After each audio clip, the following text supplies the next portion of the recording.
the old school way of doing it. I mean, I guess that was like the new, but now YouTube does it. You know, you could just do it on YouTube, but then you'd probably have to, you know, copy and paste your YouTube, whatever link to those different places, and it would automatically upload as well. Okay. So that's, I'll have to look into it. It's technical stuff about podcasting, you know. Yeah. It's like, for me, like writing and editing and technical stuff, or like anytime I have to make like a phone call for like accounts for whatever bullshit, my insurance or something, that stuff to me is like a huge hurdle. Like it's like pulling teeth. You'd rather like do anything else. Yeah, pretty much. Yeah. And like once I get over that first starting part, then I can get into it. But it's always the starting thing is always the hardest part. Yeah, definitely. For sure. But if the audience doesn't know Jared Chandler here, Greeley, both Greeley boys. Both Greeley boys. He went to Day Spring. Yeah. Christian school. All right. That was I don't know. I don't know if I felt a rivalry with Day Spring when I was a kid, but I was raised Catholic, so then like I don't know, I felt like a little bit of a tension between Christians and Catholics. Or at least I did. I felt like Christians looked down on Catholics. You went to West? I went to Greeley West. You went to West. Okay. Yeah. But I mean, I was pretty much out of religion by that time. Really? You know? Yeah. I mean, but the guilt's in me. The guilt and fear of God is right in there. You know, it's a core belief. I feel like Catholics are stricter. Like it gets pounded into you earlier. Because like, sure, like I have that, but it was like less. I felt like it was less of a hammer. You know? Yeah. Like it was like I think of it as a crushing wave. Okay. It's more of like the ocean. That's a great bearing metaphor. down on top of me. Yeah. I mean, I feel that way like when I sin, you know. Which I mean, in Catholicism is all the time. Yeah, you're born into it. You can't fucking get away from it. Yeah. So yeah, I guess there was maybe a little bit of a jealousy with the Christians. It seemed like it was more about God's love and less about God's wrath. I was just about to say that. I was just about to say that. Yeah. But I didn't want to overstep and say like, it's fine. You had it worse or whatever. Thank you. I know I did. Yeah. Yeah, I don't know. I was gonna say. I think I heard you talking about Inside Out 2 on something. Was that? Have you seen it? You know that core belief thing where like they flick the string or whatever, and it says like, "I'm not good enough." Yeah, mine's like, "God's mad at me." Yeah. Oh my god. Like, yeah. God's mad. I'm gonna go to hell. I'm gonna burn in hell. Mine's like my parents are mad at me, or like this one teacher, this one mentor doesn't approve of this or that. It has to be hard. Yeah, I don't know. For me, like it took a little longer. For me to kind of walk away from it because like, and I still don't really know. Seems like you're walking the path. Yeah. The righteous path. Well, like, I mean, for me, like when it all broke apart was like when I first started doing like psychedelics and stuff. And like, that's when it was like brain kind of cracked open. And I was like, oh shit. Like now I can take a good look at this and like see things for what they are. And that's when I'm kind of like, okay, I'm going to kind of make up my own way of like, and I feel like that's what it comes down to for a lot of people is like you kind of define your own morality and your own like. Yeah, they call it cafeteria Catholic is what I'm used to hearing that as. I haven't heard that before. It's like, you go to the buffet and you kind of pick what you like and you leave what you don't. Yeah. But I mean, I think that's everything, Yeah. It's like I don't think anybody's ever 100% into all of it, no matter what religion. And it all goes through our own filters in our own brain and our own experiences. And that was something I learned in English too. So like college for me was like the mind opening where I was like, because you finally got out of the Christian, the bubble a little bit. And I was like a little bit more like, I was around other people and other ideas and I was traveling more and I was like, not really going to church. Did you go on a mission? Is that travel more? Was No, I did go on mission trips. You did? I did 3 of them. Wow. Yeah. All right. Where'd you go? First Haiti? one. Haiti? Like if you've been there, that's how they pronounce it if you've been there. Have you been there? No. You just know. Yeah, dude. Yeah. I'm basically a citizen of the world. Yeah. I went to Puerto Penasco my first time in Mexico. Okay. That was when I was in 7th grade. Close enough. Yeah. It's like far. Yeah, it's away, but it's close enough. Mexico's close enough. Yeah. You could feel like that's what your parents were saying. Yeah. That's close enough. Yeah. Yeah, we don't have to go any further than that. And then my second one was when I was between my sophomore and junior year. We went to Northern Ireland and there was like a group, another Christian group there that was doing the same thing we were doing. Jesus is already there. So, right. Yeah. How dangerous could it be? It wasn't really dangerous. It was more like we were working with the mission And so we did like some Bible, like, kids stuff. Like kids would come over and we do like a Hook 'em summer while they're camp. young. Hook 'em while they're young. Yeah. And then my last one was my senior year, the senior So class. you say you did all this in high school? Mm-hmm. Is that just Well, kind of middle like your school summer? and high school. Yeah, because you're already in the Christian school, Yeah. like society or whatever Yeah. group. So that's just kind of like summer It's the school thing we is do. going to. Yeah. It's like built into the curriculum. 2 of them were through the church. Okay. The church that I was currently going to. Dayspring. Yeah. Well, and then Dayspring was the third one, my senior trip. And the fucked up thing is, even in Greeley, it's kind of on a hill. It's kind of like up and off to the side. So it's like, even like visually, it's like, it kind of they is. think they're better than us. Yeah. Sorry, I don't know. I'm just like, I mean, I have no ill will actually towards Dayspring. Dayspring I just was think it's funny. Like kind of sunken down like this, and then there was a church right next to us that was like prominent, and like you could see from like really far away. Yeah. I didn't really go to that church. That church was like someone I know got married in that church, because that church is like I forget what denomination it was, like Pentecostal or something like that, or Lutheran maybe or something. Lutheran sounds right. Yeah, it was like real, like it felt more Catholic. Like it was like strict Catholic. It was like brick and like stained glass and like, those pointy ceilings and stuff. And like, it had that architecture. The harsh angles Yeah. of the Lord. Yeah. The harsh angles of the Lord. Yeah. The Lord loves 45 and 90 degree angles. Yeah. The pointier, the better. Yeah. To fall on your sword. Penetrate the heart. Yeah. Yeah, but we went to Guatemala because every senior class gets to choose their own Guatemala trip. You wouldn't say it like that? No. Even though you've been Guatemala. You have the pass. So you could Guatemala. say it like that. Yeah. You were there. Yeah. So what were these trips like? I mean, was it just like some Bible study with the youth and then like building a church? No, like, well, in Mexico, we built like it was kind of like Habitat for Humanity, where we built like a house. Don't like know what it is. You don't know? I mean, I've heard of it. I don't know what Really? they do. It's almost like mission trips, but without the religion part, where it's like They go there families to in need, specifically but do it's something. like in the U.S. Like they'll build houses in like Evans or something. Like, yeah, like Evans is the Haiti of of Colorado. yeah. Yeah. That's hilarious. Yeah. And 'Cause like whenever I'm joking around with people, or when people ask me where I'm from, I say Greeley, but really it was Evans. That was like, oh, okay. we were mostly in Evans my whole life. So like, I mean, like which saying is you're like from Eaton or the something. ghetto of Greeley. I felt growing Now up. it's like the suburbs. Now it's like, well, more suburbs. Like, yeah. Gentrification comes for everything, I think. Except for our downtown, which That's coming up, dude. I've been going to Greeley. Like, it's coming up, but dude, it's like, on the come up, dude. It's on the come up, but it's still frustrating, dude. Because I walk around downtown and I'm just like, where is everybody, dude? Like, why is like? Well, there's not a lot of people there, I guess. That's true. Yeah, I mean COVID but everyone's had to have in killed the it. suburbs though. Yeah, like it definitely had an effect. But like everyone, like the west side of town, like 15 minutes west, is where all the families and like all the schools are and stuff. Downtown, like all those people, they're not going to drive like 15 Greeley minutes. West area. You call that Yeah. West Greeley? Okay. Yeah, but even further.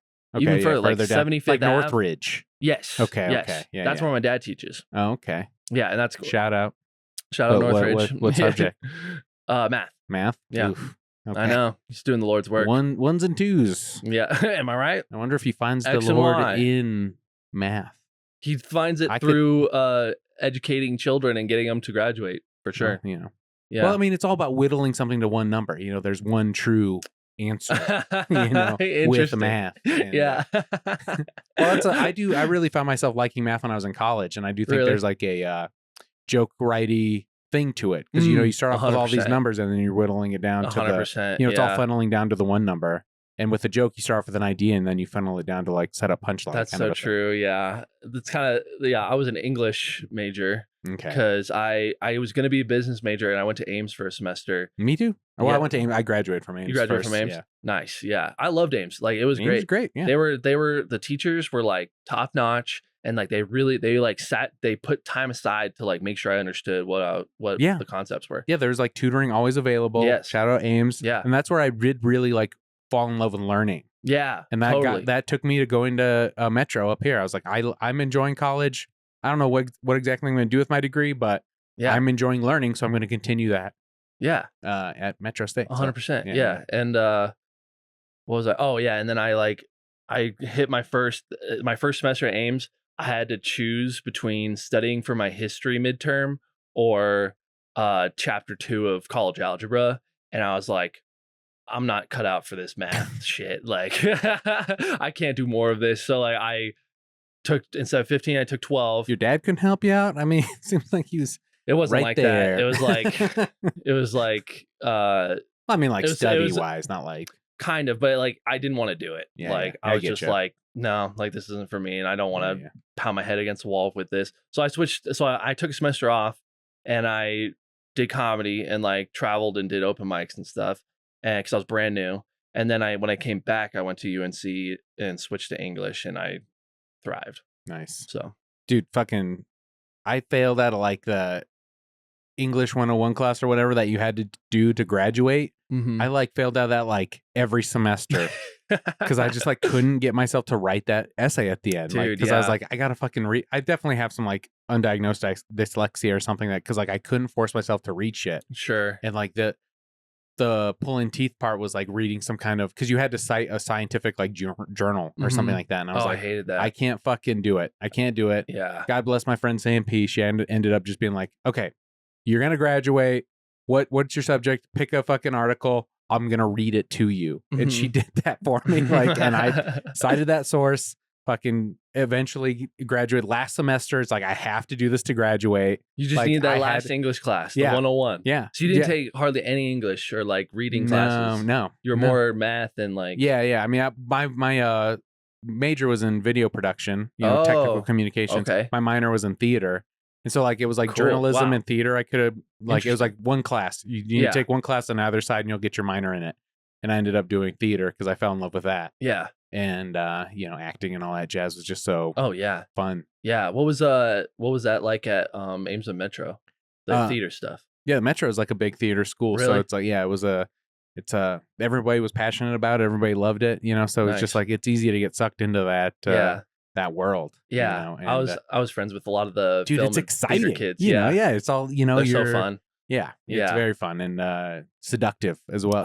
Just Yeah. and then found comedy. Started performing that way. And it's like, oh, I can get that immediate hit of performing and not having to like get everybody, Rehearse and like, really rehearse and learn like your lines. yeah, and, especially like trying to get work with other movie people. ideas, sketch ideas. Yeah, the working with other people is the hardest part. It's so you hard. got to get everybody on I board look with at your bands. idea. I look at bands. I'm like, how do you do it? Like, There's usually one person doing all the work, right? yeah, it must be. Yeah. Because I can't imagine like having to like collaborate in that way. Like who makes the decisions? And like, why does this guy get to make all the choices? I mean, Van Halen, it's like he wrote the songs. He's just like, you do this now. Oh, okay. But like the greats, they do could it now, collab. you know. Yeah. Yeah. Here, you do.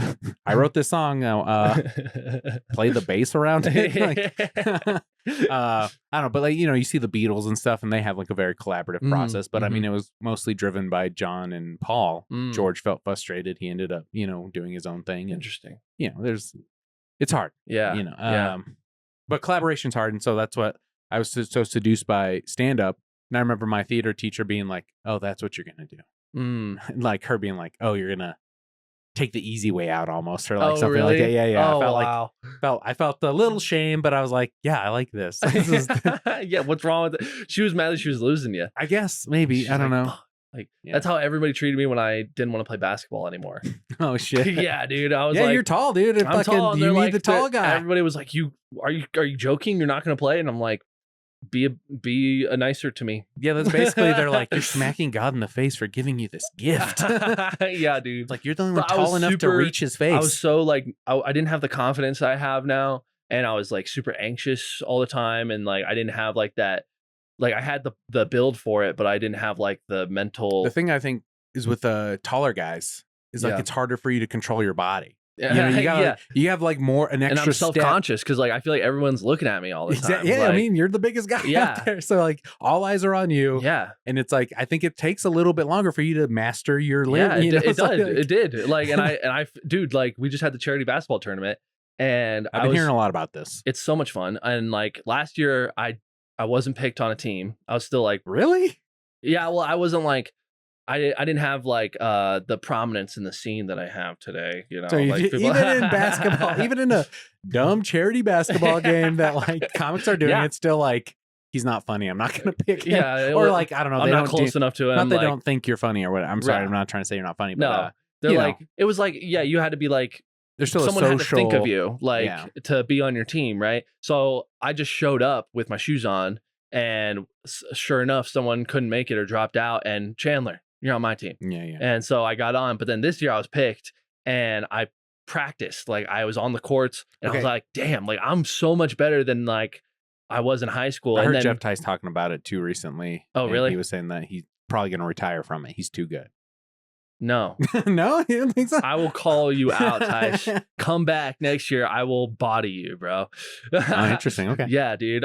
Dude, because it makes me mad, bro. Because like I was like, got that competitive edge. Tice, yeah, dude. Because like I was like, my team came in 4th, but like I'll put myself up for MVP for that team. Like I was doing my best, yeah, dude. for and that like, team. Yeah, sure. And it was like, and they dropped the rims to 8 feet. Right. Yeah. And I was pissed because I was like, dude, I've been practicing on the 10-foot rims, and like I know I can do well. But come back next year, dude. Like I'll Eland and Tice, like I'll take both of you on. That's so Cam funny. McKenzie. I may be misrepresenting Tice. I don't want him to hear this clip or something and get mad or something. But I do. I just don't want him to retire, dude, because he adds he adds a flair to it, and he's like a draw. Like I love watching him play, and he is good. He is good. He is good. Yeah. But you think you're better? No. Okay. I don't think about. I just want to fire him up so that he keeps coming back out. Okay, gotcha. Yeah, because dude, like it adds excitement to it. Like because a lot of us are terrible, and like, but like if there's a handful of people who are good, it makes it like more fun for the people who are good. For the people who are watching. Yeah. So there's explain this to the audience, just so people who don't know what it is. It's like these comics get together, they play. So Sammy Anzer and Elliot Broder, I believe, like organize it, and it's a charity basketball game for St. Jude's Children's Hospital. So it's Comedians Cross Up Cancer is what the event is called. And I think Sammy's been doing it for like a number of years. Maybe he took a break during COVID, but like this is the 2nd year it's been back. And yeah, comedians we all pay like our comedian donation, and then any of the audience also buys a ticket, and all that money goes to the Children's Hospital. So it's a lot of fun, and it's very collaborative. And like it's fun to like get together with comics like outside of comedy and like do something physical. Yeah. Okay. All right. Yeah. Army doesn't think it is. I don't know. So that's it's like, I mean, you're only there for 2 hours on a Sunday, and then you're okay. Bye bye. Like, yeah, I heard like Ben Daly talking about it on his podcast a little bit. Oh, really? Yeah. He said he was pretty sore after. Yeah. Yeah. I think it's good. I think we're all going to live longer because of it. Oh. I don't know about Ben. I think he's got rickets or something. He's got, so. Yeah, he might have a lot of like health issues. Yeah, he seems like he's allergic to like 9 different things. Yeah. So, sorry, bud. I know it's your cross to bear. But. Yeah. But yeah. So I don't know. Yeah. We've been talking a lot about Greeley and stuff. So sorry if it's too inside baseball for some people. But when I remember first seeing you is you were coming out from Greeley to Denver, and you had a lot of energy. You had a lot of energy. Always wearing a fanny pack. And yeah. And a couple of years ago, like during COVID and stuff. And you were like climbing over chairs, very energetic on stage. Mm-hmm. And I was like, this guy is too much. Yeah. Yeah. Especially for the open mics where everyone's like, I don't even know why you just I'm had here. a vibe that I was like, this guy needs to settle down a little bit before we like get to know each other. During that time, I was like kind of manic, I feel like. Yeah. I mean, I could tell. Yeah. There was a vibe that I was like, I don't know what this guy's deal is. Yeah. But then I was listening to your podcast, and you did mention having like an addiction problem. Mm-hmm. I don't know if you don't feel. That's okay. Yeah. You were. I'm open to talking about it. Right? Yeah. Okay. Yeah, for like a little bit. Because I was like, we're talking about it on your podcast. I don't think it's talking a about secret. With Patrick. No, it's not anymore. Yeah. Yeah. No. You were during on a lot that of time. cocaine. Yeah, but it was like not all the time, but like not but when I was doing stand-up. Not when I was going on stage or anything. No, but that's like, when you were not doing doing drugs. But I was off of it. Okay, so it was like and an I was extreme drinking in another way. Like yeah, because like it messes with your brain chemistry. Sure. Yeah. So like your highs are really high and then your lows are really low, and then to compensate for the turmoil that you feel, like I couldn't read it's like I don't perform high anymore because like I can't read the energy that's happening out there because there's too much going on in here. And from Your like, heart beating too much. yeah, exactly. Yeah. So like from like 2019 to like during 2020, I was like, yeah, I was like seeking it out a lot, and I was like broke, and like it was COVID. Like Yeah, I was dude, like, it was a weird time. it was a weird time, and I was going to Cheyenne for comedy and stuff, and I was drinking a lot. And then yeah, I started, and I was super like anxious because I was brand new to Denver in 2021. I was 6 years in to stand up, but I felt like I was starting over, and I was like, I wanted to be noticed, and I Because you wanted to just be, moved up from Greeley. yes, So it is like starting over in a way. yeah, and I wanted to be noticed, and I wanted uh to be good, you Oh, know? really? Yeah. I mean, it's like, because I think it was before COVID or before all that stuff. I thought your energy was a lot. I mean, I was still a lot like I've because always you were been. young I've always and been, you were, yeah, trying to prove something or just trying to be yeah. Even before then, I'm sure I good was at high something. energy too. Yeah, But yeah. like, but the cocaine thing played a factor during those years. You definitely had like a Bo Burnham look. I felt like you had a hoodie Yes. with the swoopy bangs. Yes, yeah, And yep. And then now, a like, beanie, I mean, with the swoopy bangs. yeah, not a I hoodie. did. I love that look, dude. I rocked it for a while. But now, like, after hosting Stella's every week, and it's a grind, it's a marathon, and I'm doing stuff a lot now, and so like I've calmed down a lot, and I'm like, and I have a day job to hold down. You're just like more seasoned. Yeah, Yeah. I'm more seasoned. Yeah, and like, and now I know how to like, and if I'm at Wide Right or something, and I'm doing a set, and it's like a high energy joke, but the crowd is like not high energy, like I'll just bring it down, or like when I used to do Mutiny. So now it's like a tool in your toolbox, you can Right. pull out when you need it versus. Exactly. Yeah. Like I have a chapstick joke where I kind of rant a little bit, and I can turn it up just ever so slightly. And like I have a pretty high, like, because I was in choir, I was in honor choir and theater and band. So like performance is like my thing. And like I have a high vocal range where I can be real quiet and real soft, but I can also turn it up is pretty high. So yeah. And I still do the climbing on, like, I'll still like sit on a chair. Like if I want to get people's attention, like I'll get up on there and just tell the joke from the chair and like kind of squat on it. Yeah, it's been like, I'm being wacky over here. Pay attention. Yeah, exactly. Yeah, it's more, but I do it more subtly now. Instead of like, pay attention to me, I just kind of like, oh, there's a guy in a chair, like, and then all of a sudden, all the words that I say, like, people are listening to more. Yeah, I mean, that was the time I remember Adam Caton Holland went up at like Matchbox, was like notoriously not a good mic or whatever. Okay. No one was paying I attention. haven't even heard of this place. And he like stood up. It was like a late Sunday night mic. It was like midnight. Okay. On Sundays for a long time. Wow. Yeah, and fucking downtown, like North Side before it was called Rhino. Okay. Like, yeah. That transition time and stuff. So it was like not a great part of town, and like no one was paying attention. So he just like stood up on the chair and started delivering his jokes, and then like he like won over the room. So like that was like, it's like, oh shit, that's a way to do it. I tried doing it, did not work for me. I also didn't have the confidence and the material to back it up. So now I'm just a fucking idiot standing on a chair being like, listen to me. I remember walking on chairs at like, How has your stand up like developed? Like how have you grown? I mean, there is definitely confidence that like I belong here, or more of just like an ease on stage. Yeah. I just recently actually did a couple shows out of town, and I was in Nebraska with Ethan Everhart, and we're just like talking. I did like a longer set, I did like an opening feature set for him, and he like headlined, closed out the shows. So I did, I was doing like 25 minutes, and I was like, so any thoughts on my stage presence or whatever? And he was just like, you're almost like too relaxed. It's like too relaxed that like you're aloof, and like it's almost like comes off as like, I don't know, arrogant, or like turns off the audience. And I'm like, yeah, okay, I can see that, because I want to be relaxed on stage. Yeah. So like maybe I'm leaning into it too much. So there's not a sense of urgency that maybe I could. Yeah. Sometimes that does like kind of spark a little bit. Like if you kind of like, no, you need to hear this, Yeah. So I remember Pete Holmes talking about it with somebody on a stage or on his podcast, and he was saying he I read love a book. Yeah, I just heard you talking about it. So I was like, oh, that's something we could nice. both talk about, our love for Pete Holmes. And I saw him at the second High Plains when he did when he didn't even headline his own show. But I got his got a picture with him, and stuff. So it was like cool to meet him.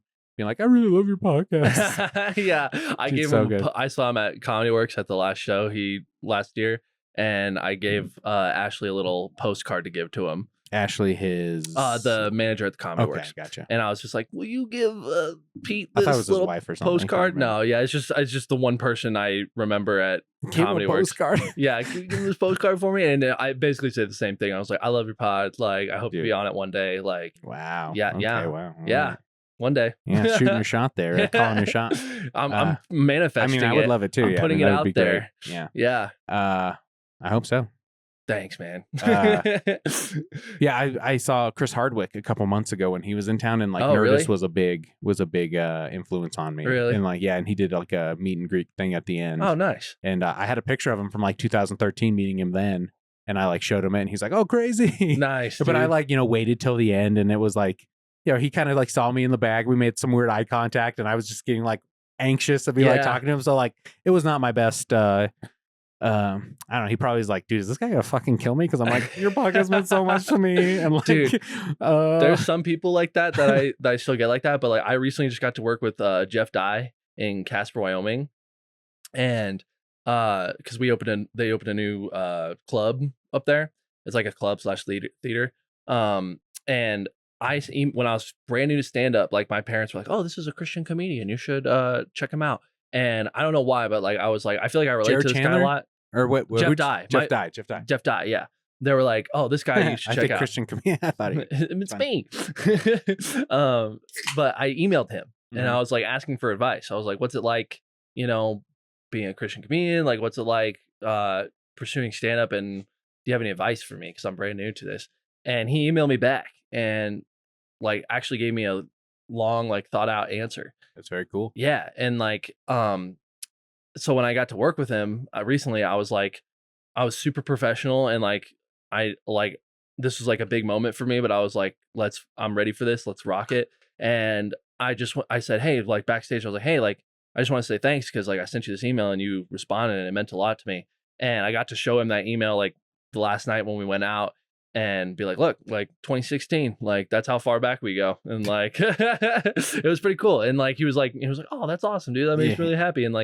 And so it's cool now. Like I feel like as I mature and stand up, like I'm like, oh, these are my peers. Like we're working together, and like I'm less like, yeah, you definitely grown into yourself, I feel like. Yeah. Which, happens over time. Yeah, totally. But it Which doesn't sucks feel that like it takes time. Yeah, yeah, it takes like time. when you're doing it, it's like fuck. Like especially like I bring this up a lot where it's like because I saw it on UNC theater teacher's door where it's like when you're first starting a new pursuit, that like wave of like, oh, I know what I'm doing. This is awesome. And then you're like, oh, maybe I don't know what I'm doing. And then you're in the pit of despair where you're like, I don't think I'm ever going to figure this out.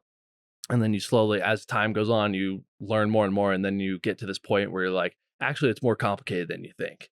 Like you start with this like blind optimism where like you think like you can do anything. And then you get your ass kicked a few times. And then you're like, fuck, like, have I ever been good at this? And then eventually like you pull out of it. And I feel like I'm starting good.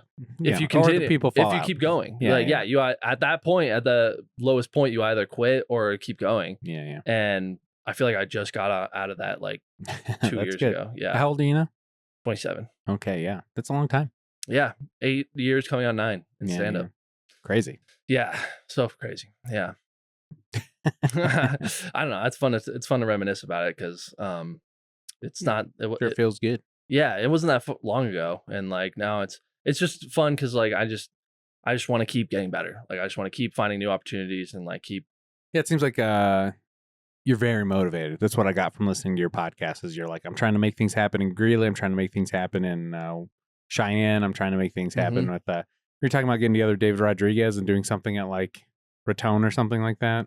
The Rialto in Casper. That's the new club. Oh, okay. Sorry. Yeah. So he's going there this. Oh, he just had his show last night. I gotta fucking ask him about it. Oh yeah. I think I saw a post with him and like Tanya Sabrina or something like that. Yeah. Yep. They went up there and did it this weekend. So I need to fucking mess. That's so funny. We drove through there last night to get back from Nebraska. We drove really? through Wyoming. Yeah. Oh, nice. Yeah. I guess Cheyenne, not Casper, but. Oh, you were in Nebraska this weekend. Yeah, last night. Yeah. Oh wow, nice, good shit. Yeah, it's the first time I've really done. I guess I did stuff in like Raton, New Mexico, and stuff. Okay. But, like it's the first time. How far away was it? The Nebraska show. I can't remember. Scotts Bluff. Oh, Scotts Bluff. Yeah. Yeah. That's like pretty west. Yeah, it was. Yeah, it was pretty close to the border, but Damn. Well, now I feel like a pussy for rescheduling our pod because like Oh, it's I all was good. like I drove back from Casper last week and I was like I'm gonna be exhausted, dude. Like Yeah, well, you got to know your limits and Yeah. stuff, so I respect it. Yeah, Yeah. just glad we can make it happen. Me too. Another thing I found with, like, being more comfortable, like, with myself and, like, in myself was getting married and, like, finding my wife and, like, that How long that have you whole been married? thing. We've been married about 4 years, going on 5. Okay. And about 4 years. 4 years going on 5. And Yeah.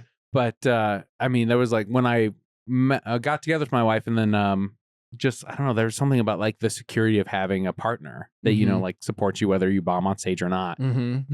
Is just allowed me to just become more of myself or be more comfortable with myself. And Yeah. like, that's something you talk about on your podcast quite a bit, is like your partner Mm-hmm. and like feeling very confident in that relationship. Yeah. Do you feel like that helped at all with you becoming you? Yeah. And totally. did you find her after the cocaine I was kind addiction? of like coming out of I don't it. know what you want to call it. I was kind of coming out of it, honestly. Like when we started dating. Okay. And yeah, like it was like late 2020 and she like came to a show at the Moxie that I was doing in Greeley.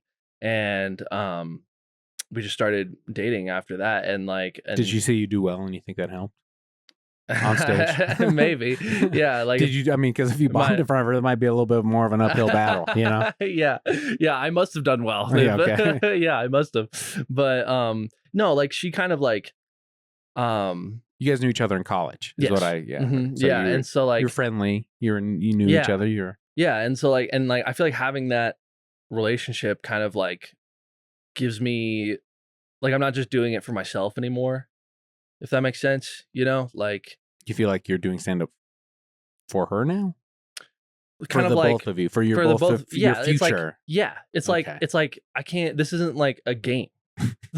like This I'm ain't trying no to charity basketball game anymore. Yeah, kind of, yeah, dude. Like I'm kind of, it makes me more motivated to be like, there's still things I want to do in stand up for me, but this is part of my life now also, and there's got to be room for it, and I don't want to be wasting time like when I could be spending time with her. So if I that's the hardest part. it is. Like, it's a balance, and it's like a lot of conversations around it, and it's like interesting. Yeah, because like you gotta like, it's an adjustment, because it's like I can't just like be out like all the time and not, or at least I don't want to be out all the time, and I don't want it's to like either. when I was single, it's like it didn't matter if I spent 4 hours at Lions Lair to go up or whatever. Yeah, and I was out like crazy late, and yeah, it's like at least there was like this is the point of going out, was to do stand up, and like now when I'm doing it and I'm waiting 4 hours, exactly, it's frustrating because I'm like, I could be spending time with my be at wife. home with the pets and like watching, enjoying something, enjoying my life more, I guess. Yeah, exactly. Yeah. Quality time with loved ones. Yeah. So like when I go out, it's like intentional. And I talked about this with Jeff Tice a little bit, because he's been with his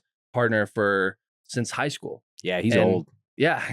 Yeah. He's old, and he's old school. He's old. And he's a great influence and a great model of this, because he told me like backstage one time, he was like, yeah, whenever I went out, it was stand-up time. Like I was listening to my sets on the ride home. Like everything that I did while I was out away from my girlfriend or my wife was like work and like getting it done, getting better, getting funnier.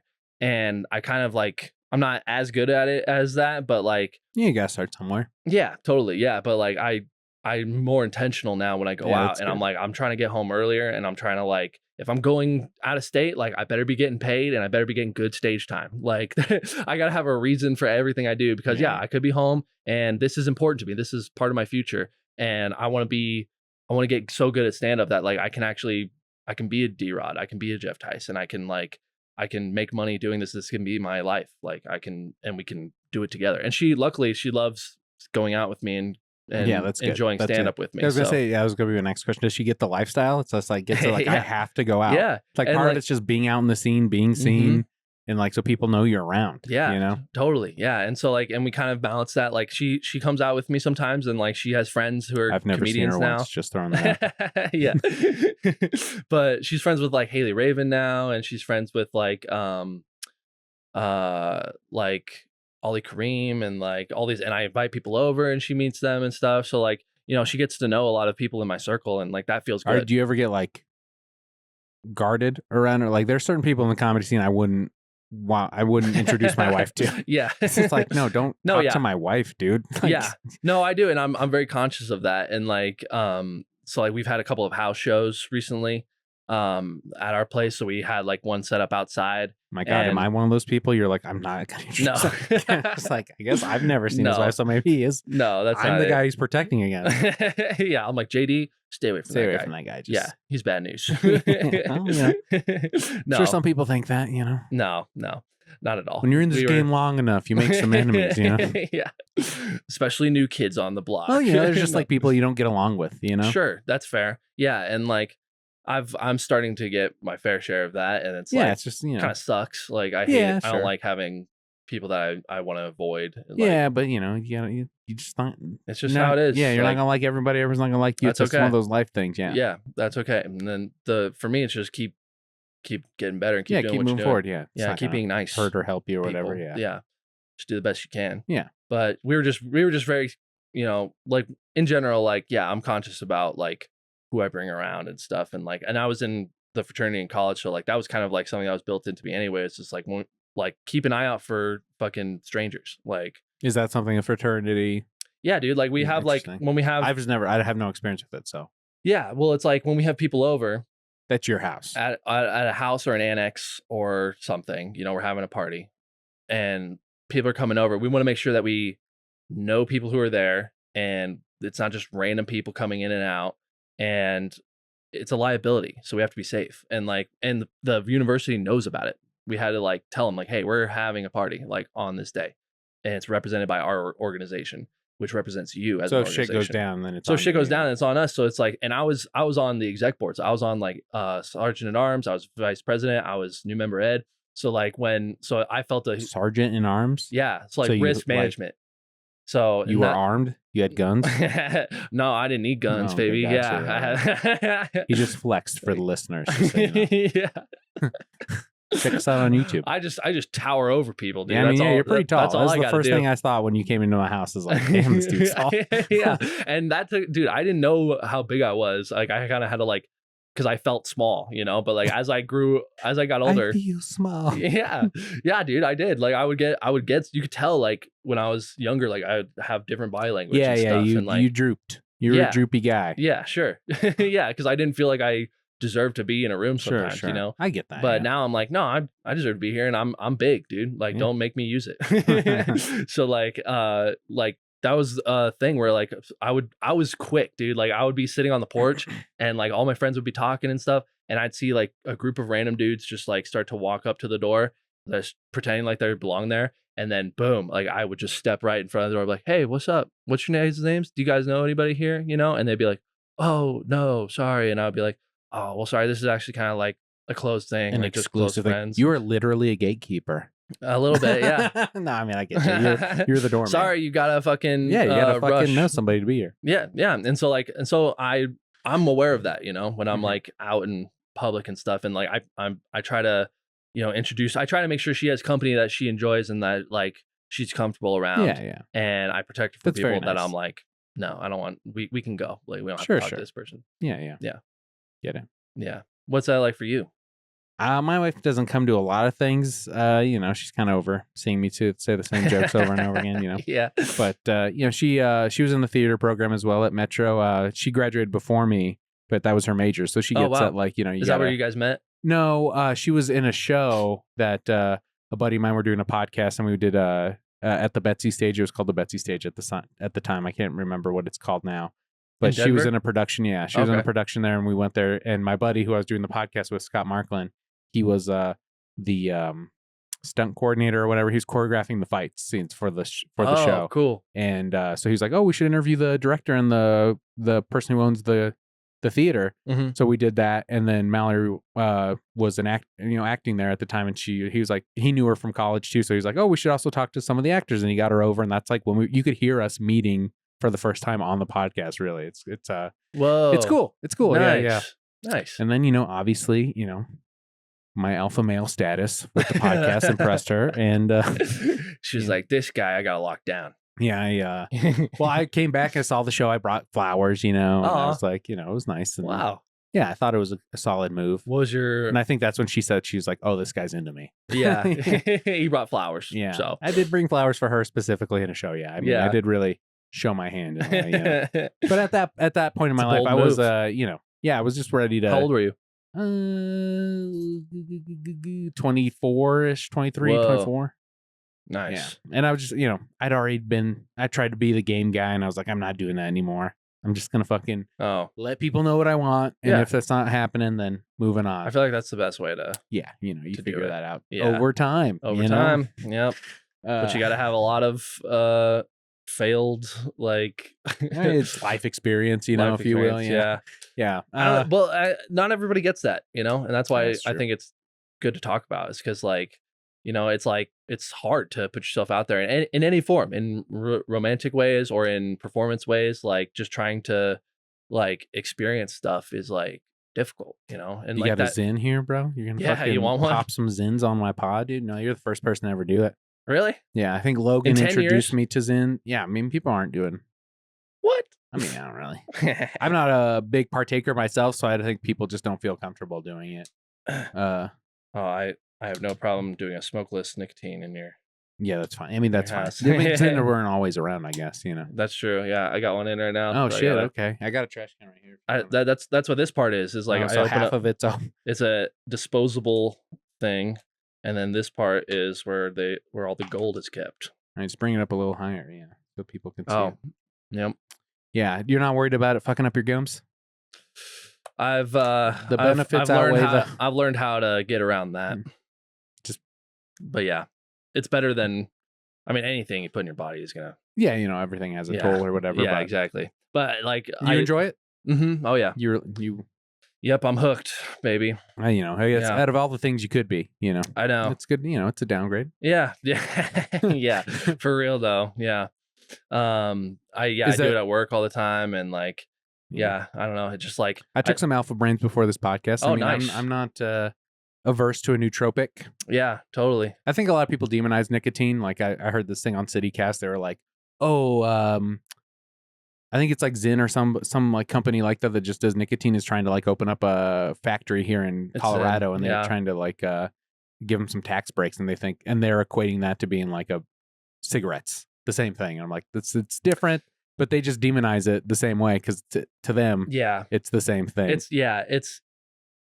It's still like the drug, but it's like a healthier way I mean, nicotine is a drug, but that's like not the bad part of cigarettes, right? And like, caffeine's a drug. True. You know, it's just as like addictive or whatever. Sugar's a drug. I mean, when you get into the weeds like that, you know, but people just hear nicotine, they think cigarettes, and that equals bad. Yeah, and you know what? I don't have a problem with like the Zen movement and stuff, but like when I do kind of like have an issue with like how expensive that factory is, and like so you know about this factory? I do know about it. Funny.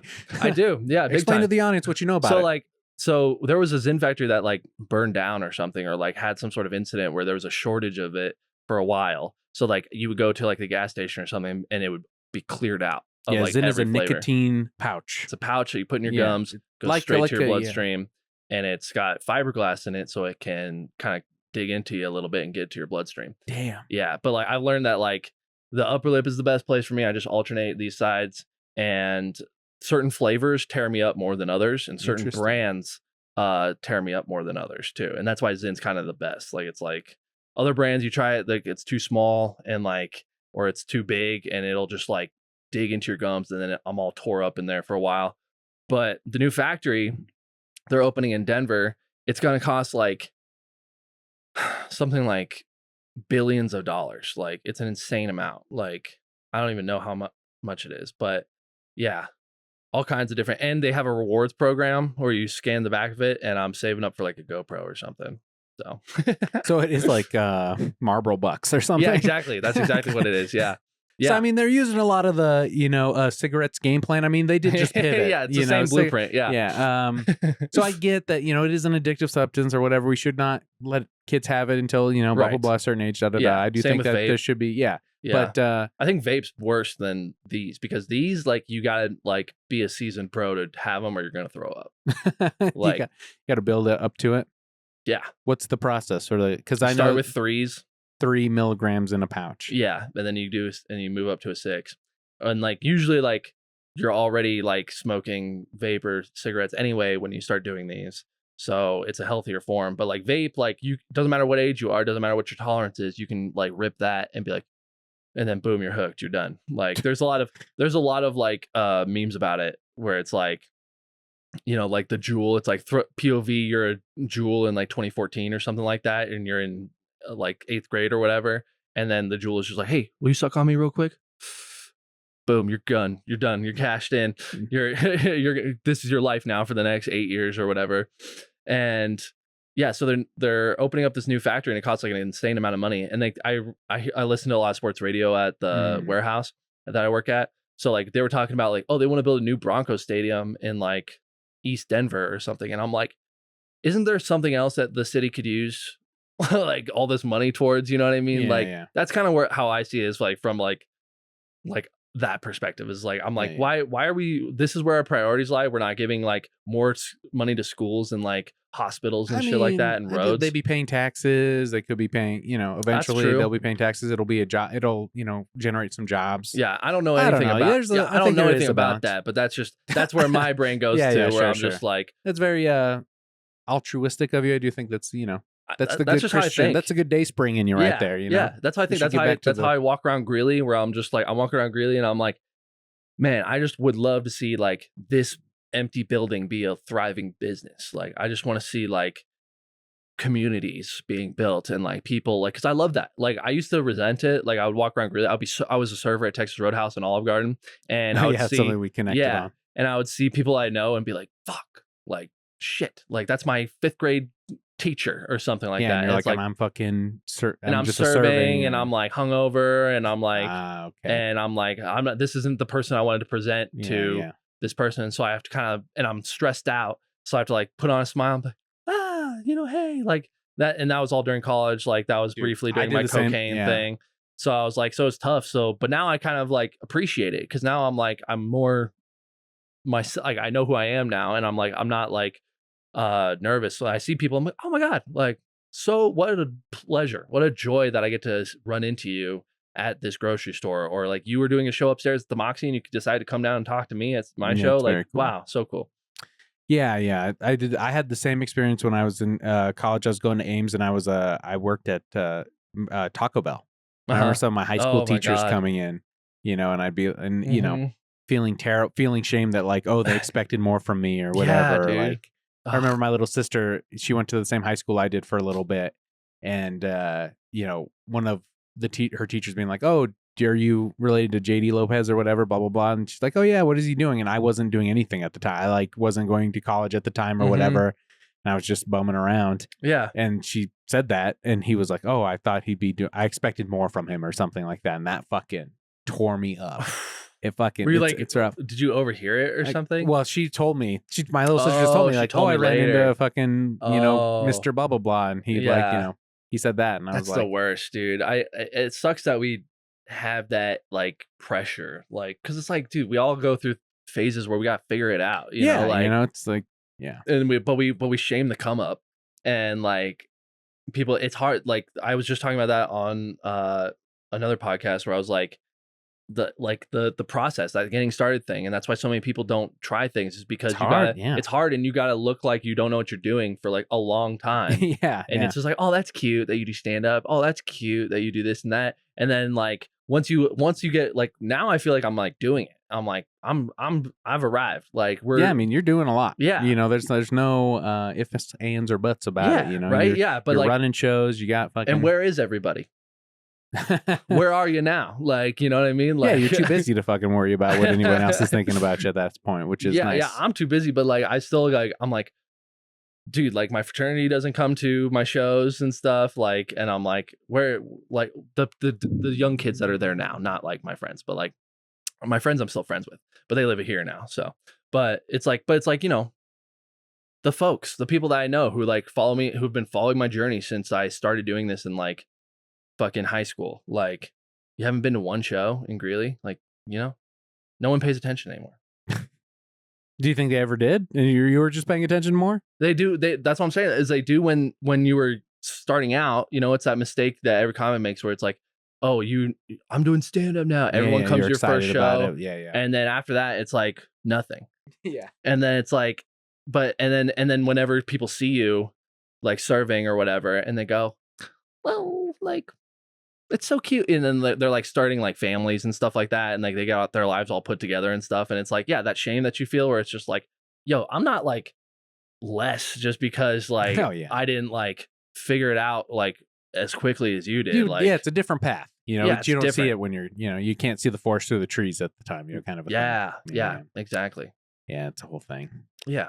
But I was always jealous of you, man. I was like, this guy inherited a cooler Greeley. Like he fucking, we walked so this kid could run, you know, like you were always doing stuff there, shows in Greeley. The Moxie was not there when I was coming up, you know, and then like, I'm always jealous because I'm like, I came from Greeley. Like I wanted to be more like in, I don't know, in the scene or whatever. No one cares or no one knows. No one thinks of me when they think of like Greeley, which is fine, you know, but it is what it is. But anyway, if you do a festival, I would love to be involved in some way, shape, or form. I guess is what I'm getting at. Of course, like I would love to just be a part of it, however I can. Yeah, I would love to. Like, and I don't want to volunteer, but you know, no, you're definitely gonna be on. Dude. Would you run the door? Could you? Yeah, dude, that's also something I don't know. Well, like one of the first high planes is like I volunteered, and I remember like just fucking comics that I thought were my peers that were on the show. Like I remember they were like on the bottom of Three Kings, which is HQ now. Yep, I was. You know, I volunteered in 2017. Dude, I fucking hate.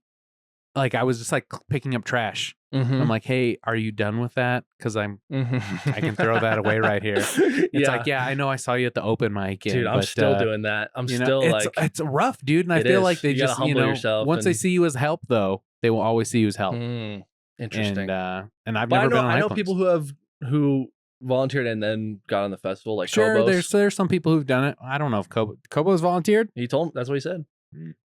Well, good for him. That's good. Some people can. Some people can make the jump.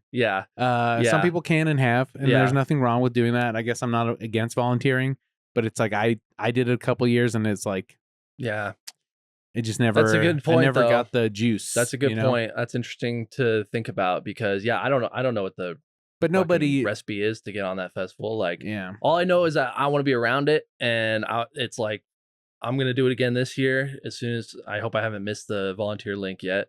But no, they put it out pretty late. So. Yeah. Okay. That's true. But you're going to keep volunteering. I'm going to keep doing it. That's that's being of service. I mean, I think that having that attitude is the best way to do it. Yeah. Yeah. I mean, I love being of service. Yeah. Like, and I guess I don't. I mean, at least I'm not. I feel bitter about it, so I'm not going to be a good. I'm not a good person to do it. Because I'm just bitter. But the whole time. No, if we, I'm talking about. I'm trying to put a bug in the owner's ear right now about doing another festival.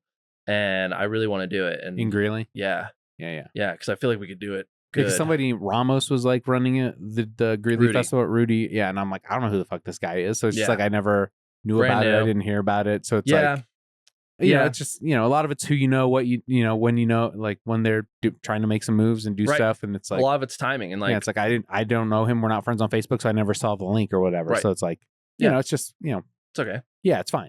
Yeah. But it's like, I see it and then I get jealous. So I'm like, fuck, I should do that. I should be doing that, dude. Like, I'm Greeley. Well, dude, I mean, I would love to have you more involved. Like, because Lord knows I could use some help. I would like to be of service, is all I'm trying to say. Okay, great. You know, I'm not trying to, so. Yeah, dude. Well, for me, it was just like, because I knew Rudy. He like, I was living in Greeley when he started doing stand up. And he was very gung-ho about it. And like, he started doing stand up and he was like, and Patrick Richardson ran These Jokes Are For You at the Moxie. Yeah, I think I did that show at the Moxie before Patrick took it over. I can't remember who was doing it before him. But, wow. But that was a big deal for me. I came back and like I went back to the Jaeger, got a piece of pizza. Yeah. I was talking to the bartender. I was like, I used to fucking get drunk here all the time. And like I would do the music open mic there. Yeah, dude, me too. And I'd play guitar. That's where I started. That was like the first open mic like that I signed up for was at the Jaeger. I did like Fly the Conchords fucking covers and nice. Yeah. Oh yeah, because you play guitar too. I just play guitar and I just do covers, and it was like a creative outlet for me at the time. Totally. You know? Yeah. And I was like, I'm back doing comedy at the. I remember just telling the bartender, she's like, cool, and I'm like, no, this means a lot to me. Yeah, it meant a lot to me too when I started doing like that. My first one of my first Brooks cases was P. Rich at the Moxie. Nice. Like, and that was a big deal for me too. I was like, I'm doing it, you know. Yeah. And then Rudy took that over. And it might have been Patrick Richardson doing it. Sorry. Really? No, okay. He might have been on the show. Yeah. But yeah. Yeah. And then they still wanted to do stand up. So they Rudy took over at the Moxie, and then COVID happened. And then in 2021, they opened Stella's downstairs. It was a monthly show. Rudy ran it for a little bit for then. And then him and the owner had a falling out. So then there's like, we need a new host. For a while, it was like, and then it traded hands. It was like Tobias and Gaston, and both of them were like, I don't want to do this. And then finally, it was like, Jared, you're the only person I know that it might be willing to do this. And I was like, well, if I don't do it, then nobody will. So let's do it. So I just strapped in 20, like beginning of 2022, and like just every week I haul ass. And now you're the kingpin of that corner of the Colorado. Yeah, exactly. Yeah. Yeah. Yeah. So it's kind of cool. It's kind of like isolating sometimes, because it's like, I feel like because people still think I live in Greeley. It's lonely at the top, huh? And at the top of my little hill in Greeley. Yes, we're all. Yeah, that's all we got. You know? Yeah, but like, so I try to like go out and like make sure I'm around people, and like I try to keep my booking balance, where it's like I'm inviting new people to the room a lot, and like bringing, because that's one of the best parts about running a room is like I get to be like, who do I want to hang out with this week? Yeah. So it's nice. Which is a big part of the scene, is like being a good hang. Yeah, totally. It's just such a big part of it, not just being funny. Totally, yeah. And like being funny helps. Being cool, yeah. Being funny definitely helps, yeah. but being cool and nice and like a good hang also helps, and that's important. You don't want to be, because we all know producers that like run shows who are just like not fun to hang out with. Yeah, for sure. Like but I guess for a younger comic who might be watching this and being like, oh, I want to do that Stella show or whatever, what do you think the process is for them? Come to the open mic. Just come to the open mic. Prove that you want to be funny. Yeah, or pretty much, like, dude, because like the open mic is when? Every last Tuesday. So the next one's August 27th. It's only a monthly right now, but dude, coming to the open mic is the best way to show me like, hey, you're willing to make this drive, and like you got 7 minutes, because I give longer sets, especially if there's not a ton of comics that come out. So if you get to do a longer set, you might not crush at the open mic, but I might see you later at Comedy Works and crush, or I might see you crush at something else and be like, yes. Like, again, yeah, a lot of it's just like going out and being seen. Like that's the part of it we were talking about earlier. Yeah, yeah. And like, dude, like I've booked a couple of people and there's other people I want to book because they've shown interest. That's big. Like I try to make note of that. Like if you show interest, I'm like, you want to do it? Like, because I've booked people who don't want to do it, and like that's not as fun. Like, yeah, for sure. And who like, but if you want to do it, then that's a good step, a good start. And I might not get to you right away, but I put a little asterisk next to your name, and I'm like, yeah, dude, like I'll do my best to try to get you up. And you'll start as a guest set. That's your audition to like do the show more. And if you crush that, then like next time you come back, you'll be an opener. That's just how it works. Like for me, at least, like I try to give everybody a fair shot, and I try to not play favorites. And like if you're funny and you're professional, like why wouldn't I want you on my show? Yeah. That's good. It's good keeping open. Totally. Yeah. So, and keep going. Keep showing your face. And like, and there's other people too who like feel like they're entitled to getting booked, and it's just like, nah, dude, you gotta show that you're willing to put in the work, and you gotta show that you're one of us. Like, and that, like, why would I book you just because, oh, like blah blah, you have this and that?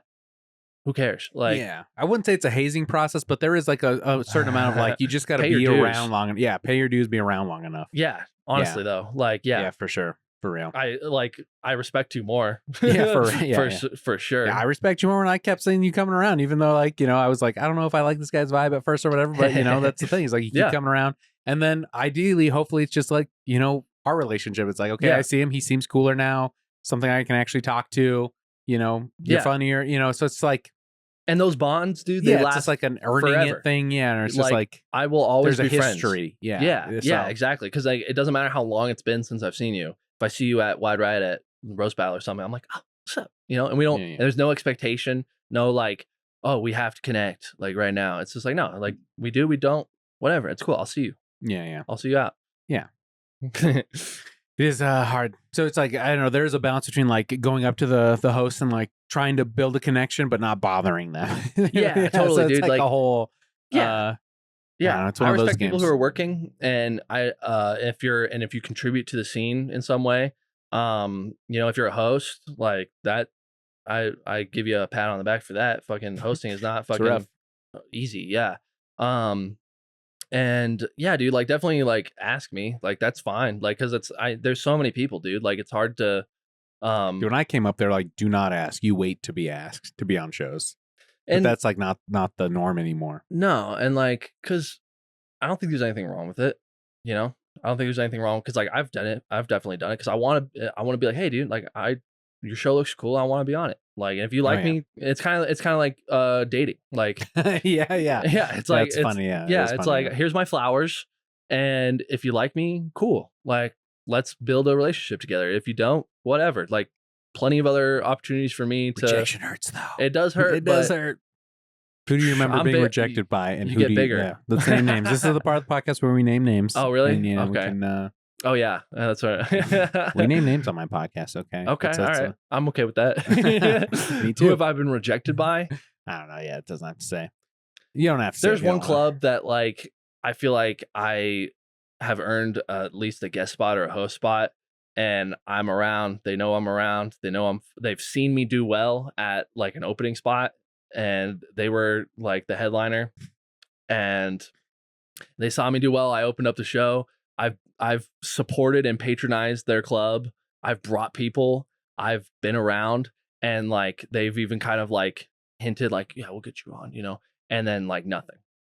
And I'm Yeah. like, I can only. It's probably not something. I mean, ideally, that's what I mean. What I have to believe. It's like it's not Yeah. personal. Well, I feel like it's one of those where it's like kind of like where you saw me before, Ah, and now I'm this, but like this person also saw me back in the day, and I was doing something else and wasn't as good at stand up. I And maybe it's that, but mean, a lot of people say like, yeah, it's hard to, build it's hard to break that old mold yeah, of like people wherever you start. people They're always remember going to what see you you look as an opener. They're always Yeah. going to see you as an open micer. yeah, exactly. Yeah, because now people see me and they're like the new kids and they're like, oh, you Yeah, run. they have respect. Yeah, and it's which like is, and which is I'm like, nice. which is nice, but I'm also like, you don't have to. Like, I'm like, I mean, it is nice. It's nice. I'm not going to turn it down by any means. Yeah, but then there's people who've been around a while who still remember me as when I was an open micer. Yeah, And it's hard to break that first impression thing. so it's like whatever, Yeah, like Gotta let it go. And it's like and like you said, like I have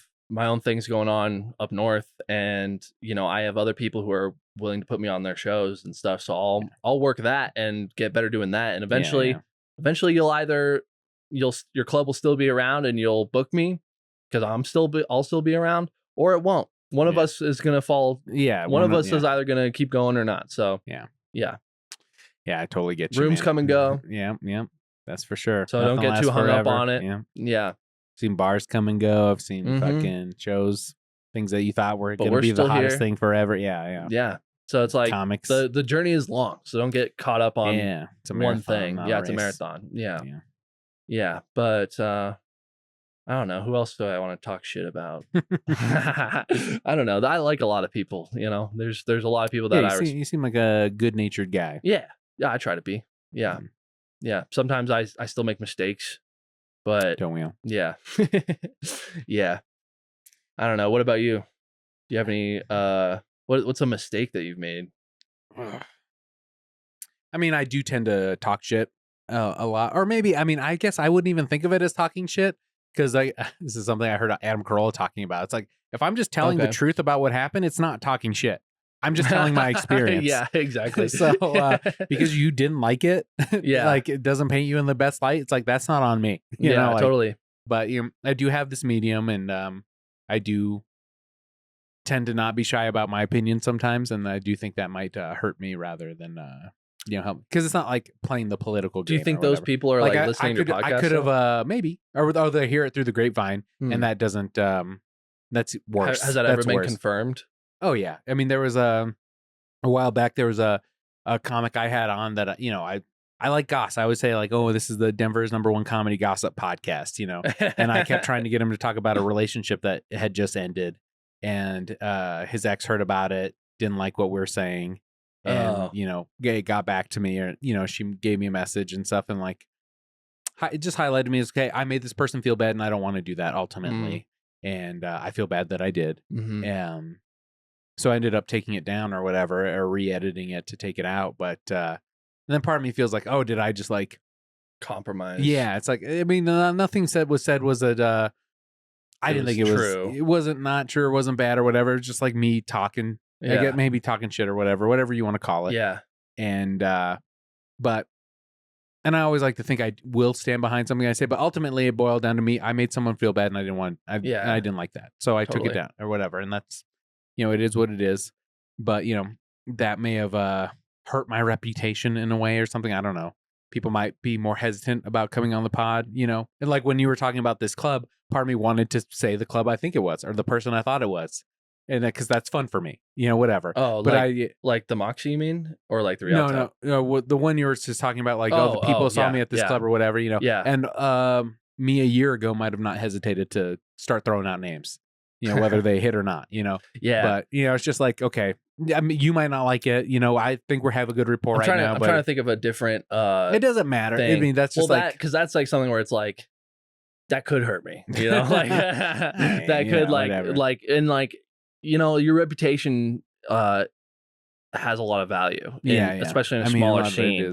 Like, because in other scenes, it's like, whatever, these people don't like me, fuck them. Like, I got all this other shit going on. But it's like, I've seen like reputations get like kind of what's the word, like tarnished, ruined. Yeah, like people who are like been doing comedy for a long time, and then like they get thrown under the bus.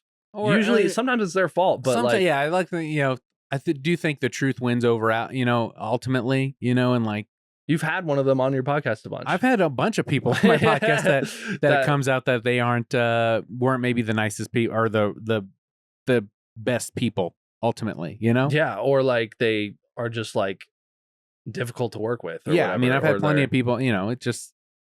It is what it is. Yeah. And like, I've kept I've kept all those episodes up, it's like, so if anybody really wants to hear what they have to say or like whatever, it's there. Yeah. But, but like, it's, you see what it does to like how they're able to get booked on things, and like being funny helps. I'll say that. Like, if you're very, very, very, very, very funny, but you're kind of a dickhead, like, or not even a dickhead, but you're just like, oh, like these group of people don't like you or whatever, I might still put you on. But if I don't like you, then you're definitely not getting on my show, at least. Yeah. Then it's like, I mean, I've had people on that are just kind of dicks, and they, have a harder time getting around the scene now. And I've had people on that have like legitimately like done some bad things and like are legitimately like blackballed, you know? Yeah. So it's like, I mean, I just thought they were funny or whatever. I had them on. Yeah. We had a conversation, and we were able to have a conversation that like I said, is there, you can listen to or whatever. And like you may have had disagreements. Patrick Lowry guy. Do you know him? Patrick Lowry. He played the ukulele or something. He had a big beard from Fort Collins. No. He was an example. I was just talking to Alex Linton about him the other night because like because Alex put a video out of him playing the guitar and the harmonica at the same time. Yeah, and I was I'm gonna have to. He moved on the Comedy Works competition the night I was on, so it's gonna take me a while to feel better about that. Yeah, dude, that's another thing I can't believe you brought him up on my podcast. I'm so sorry, dude. That's so offensive. Yeah, but I just told him, I was like, hey, you've been holding out on us. You got these other talents that you're not sharing. And I was kind of joking, but I was like, you should play more guitar. Don't listen to what the haters think. And he's like, oh yeah, but like Patrick Lowry kind of ruined it. And I was just like, because he was one of those people that like, oh, what a fun guy on stage, like really funny, and then it comes out that like he in a different state or whatever, like he was like the abuser in like relationships and stuff, and like a sexual predator and stuff, and like it's like, ugh, like, so then Alex doesn't want to be like put in that same it's bucket. Like he's like, if I play the guitar, I'm going to be associated with that. Yeah, and I'm like, I feel like you're holding on to like part that was of that's like on him. Part of it's 5 years ago. Like, sure, like, yeah, but I don't know. It happens, Yeah, but yeah, I don't know. There's a lot. There's a lot of dynamics. There's a lot of dynamics, and we're in a smaller scene, and like, we're not it's Chicago, big, but also small. Yeah. Like I was just talking to Evan Joe, and he went to Chicago, and he was like, they have like 10 open mics a night, and I'm like, we're not that big. Like we're big, but like we're not like we're not 10 open mics. mics, but a night. That's crazy. Sure. I mean, how much? But I'm also like, what are the qualities of that? Yeah. What's the quality? That's of that? fair. True. Yeah. I do appreciate quality over quantity for sure. But then at a certain point, like the Rover, if you don't get there like early, then you're fucked. And because there's like there's 60 comics going on the list, and it's like, yeah, it's a quality mic. There's gonna be people there for like the first half of it. Yeah. But after that, it's like then it's not worth it's not going worth up at midnight. being there. Yeah. Yeah, it's just like the one I mean, that's kind of, I mean, I feel like Garrett Nygren's podcast Monkey Barrel, his mic kind of suffers from that as well. A little bit. It's just like there's so many people that sign up, but then it's not worth it at a certain amount of time. Like, because I always get there late because I work late, and so like I do get up in the last like 5 comedians, and it's always just like it's just me and the 4 other comedians waiting to get up, and it's like, should I have just stayed home at this point? Is it worth? And like I do that. Like I'll go to Wide Right, and I'll get there late, and I'll sign up, and then I'll just hang out until it's like, well, gotta go. Like but at least I got to like hang out, because like Wide Right's one of my favorite hangs. So like I'll just go and I'll say what's up to Langley and Evan Joe and Garrett and like all my homies, and then it'll be like 11:30 or something, and I'll be like, how far down the list are we? Doesn't look like I'm gonna, and I'll tell Aaron Graham, I'll be like, I gotta go, and he'll either say, want to go up in 3, or I'll say. Or he'll say, all right, good seeing you. And that takes some time, building a relationship with a person and, all that jazz. So it's cool when you have a history of somebody and they're being nice to you. Yeah, totally. Yeah. And like, I can also like, and I've also reached a point now where it's like, it's all right.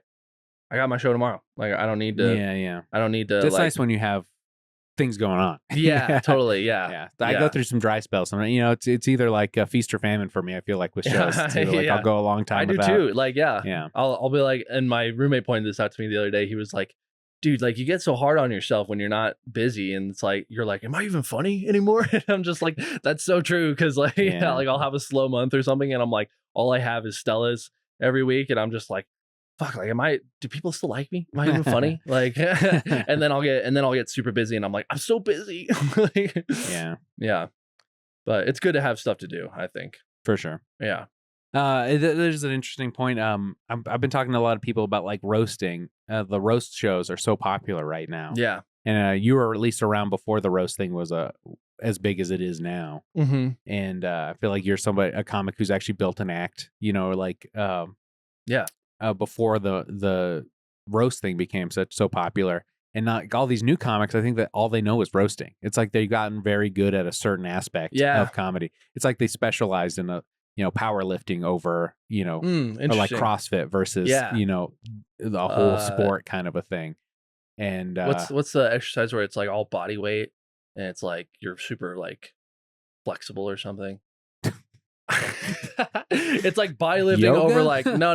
It's like, I'll think of it later, but it's like where like the super lean guys who can like do like the muscle ups and stuff, and then like it's like CrossFit, kind of like CrossFit. I don't know. But yeah, you're right though. That's like it's a very niche down version of comedy. It's very specific. That's an interesting I don't think it translates to some open mics sometimes, because I'll see these newer kids go up to an open mic and they're just trying to roast the crrowd.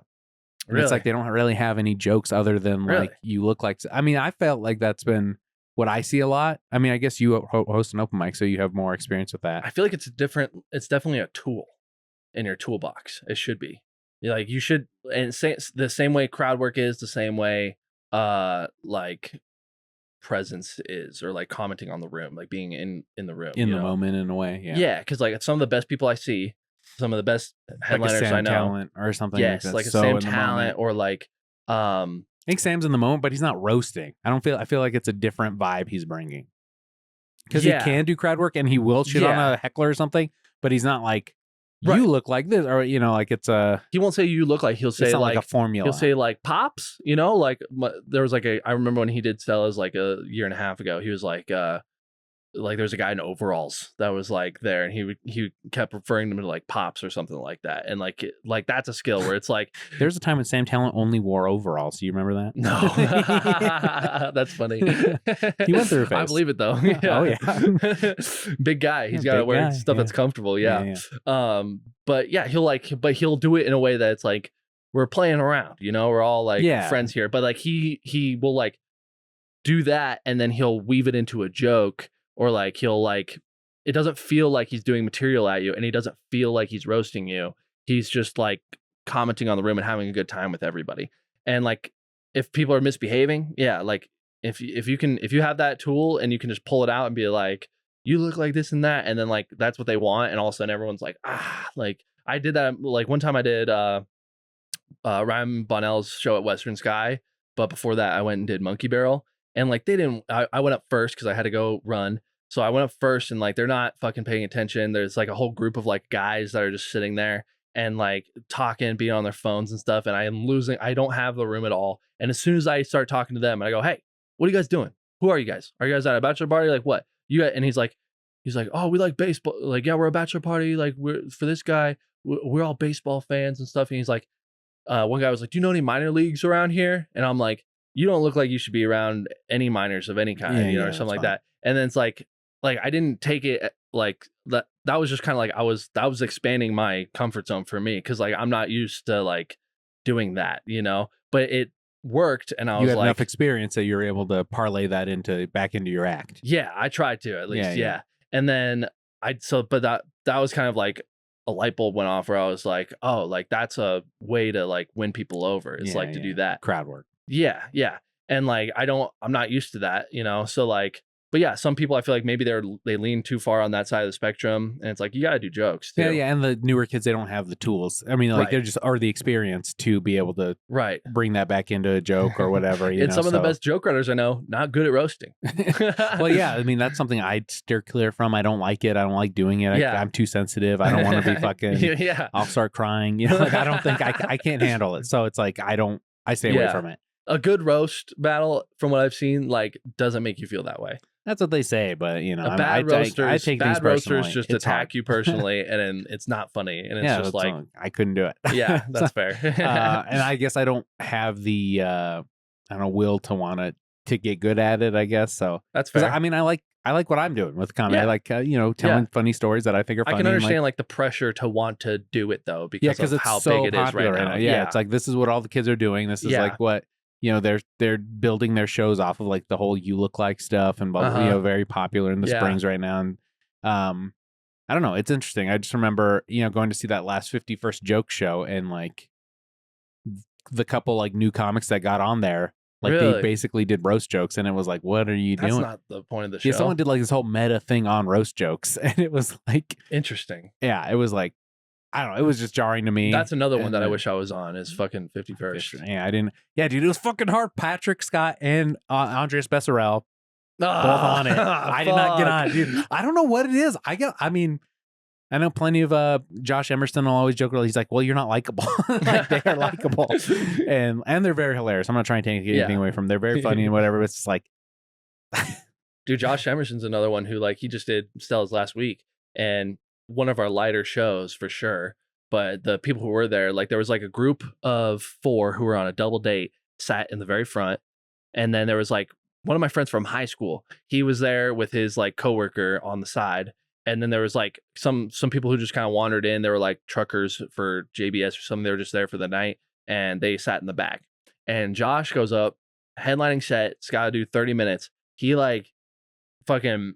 He's good at that too, where he like he does crowd work, and then he tells a joke, and then he does crowd work, and then he tells a joke, and he's like a little bit light roasting, like kind of fun, playful with like one of the dudes, but then he kept us having fun like the whole time. It was never like, oh man, there's only 4 people here or whatever, or like 5 people here. But like he just like kept it fun the whole time, and like it wouldn't have mattered if there was that many people or the full house. Like I keep thinking there's like people who are like their vibe, they're like, I am the party. Which I think Josh Emerson is like that kind of a guy. Man. And then there are guys like me. I feel like I go up and I'm just trying to be clever on stage. You're like, see how funny I am? Look at what I did. Do you see what I did there, sir? Yeah. Do you see, like Michael Isaacs kind of plays into that where he's like, you ever heard a joke like that before? Yeah. But I mean, he's he's also very, like, he's like, he's got, some next level jokes, Yeah, I mean, he does. He's like, he's almost like, his book jokes are so bulletproof. Like it's, he can do that, And, he even has jokes where like the Crush, he says, I killed a spider with a bottle of orange soda. Yeah. Anybody want to guess what it was? And the first person will say, if they say Fanta or Crush, it doesn't matter which direction it goes. It's part of the joke. Like a riff. Yeah. That's very good. So smart. Yeah. He's playing with both a little bit. He's got that very performative thing going on. Yeah, but I don't know. I think roasting, like, it's definitely a skill, and I feel like I think it's hurting comedy. It could. I mean, like, if you should also work on your act too. Like, you shouldn't only be like I mean, I don't know. Like, who do you want to be? Yeah, there's some kids Choose that your I own think adventure. You can be can't do Jeff anything Ross. besides You the can be- roast thing. And like, you know, Yeah. if you want to go out and headline shows, you can't just roast. Yeah. Yeah, that's So a good that's point. just like, That's a good point. And like, yeah, it's like choose where you want to go. Like, if you want to be super good at roasting and that's your universe, like get good at that. But if you want to be a headliner on the road, like, yeah, you got to build 45, which is what I'm working towards right now. right. But I'll still do the roasts. Like I'm doing my 8th one on this September against my roommate / best friend Patrick Trio, who's like new to comedy. Okay. And So like a layup kind of. dude, I I don't know. Like he's got that newbie think confidence. he's gonna go personal on you? Probably. He's too new to not go personal. Yeah, exactly. Just be like, I saw his dick one time. Yeah, it was small. Yeah, I don't know, dude. Like, I'm curious to see how it'll go because he's a very good joke writer. I'll give him that. Like, he's late to comedy because he didn't have that like bug like I did. Like, he's known me. We've known each other since college. Like, he was one of my first roommates in college, and so like he's and I've been a comedian since then. So he's watched me do comedy like for a long time. And he's just now like coming out to the mics and stuff like that. Now he's like, now I can ride his coattails. Yeah, yeah, exactly. He's like, now I'm ready. Yeah, now his wagon's finally big enough. I can hitch up to it. Yeah, I'm glad somebody finally put it into words. Yeah, if you're hearing this, Patrick, he's totally true. You wouldn't be here without me. Yeah, no, but dude, yeah, we'll see how it goes. Like when we were at the open mic on the other day at Stella's. He comes with me to a lot of those. And after he got off stage, he has a joke where he's like, you know, if I run out of Xanax, you know what I want to eat a fucking bullet, you know? And so I get up on stage and I have like a bunch of like you look like and some roasts on my hand, and I'm gonna go, first of all, Patrick doesn't have the courage to kill himself. And Patrick looks like this, Patrick looks like that. And then he goes, dude, if you bring that to the roast battle, I'm gonna fucking destroy you. And like I felt a little like a little flare in my chest, and I was just the fire's lit. Yeah, and I was just like, oh fuck, like, dude, I actually don't want to lose to you. Like, you might, because he's funny, dude. Like he may be new, but like I wouldn't be surprised if he brought some heat.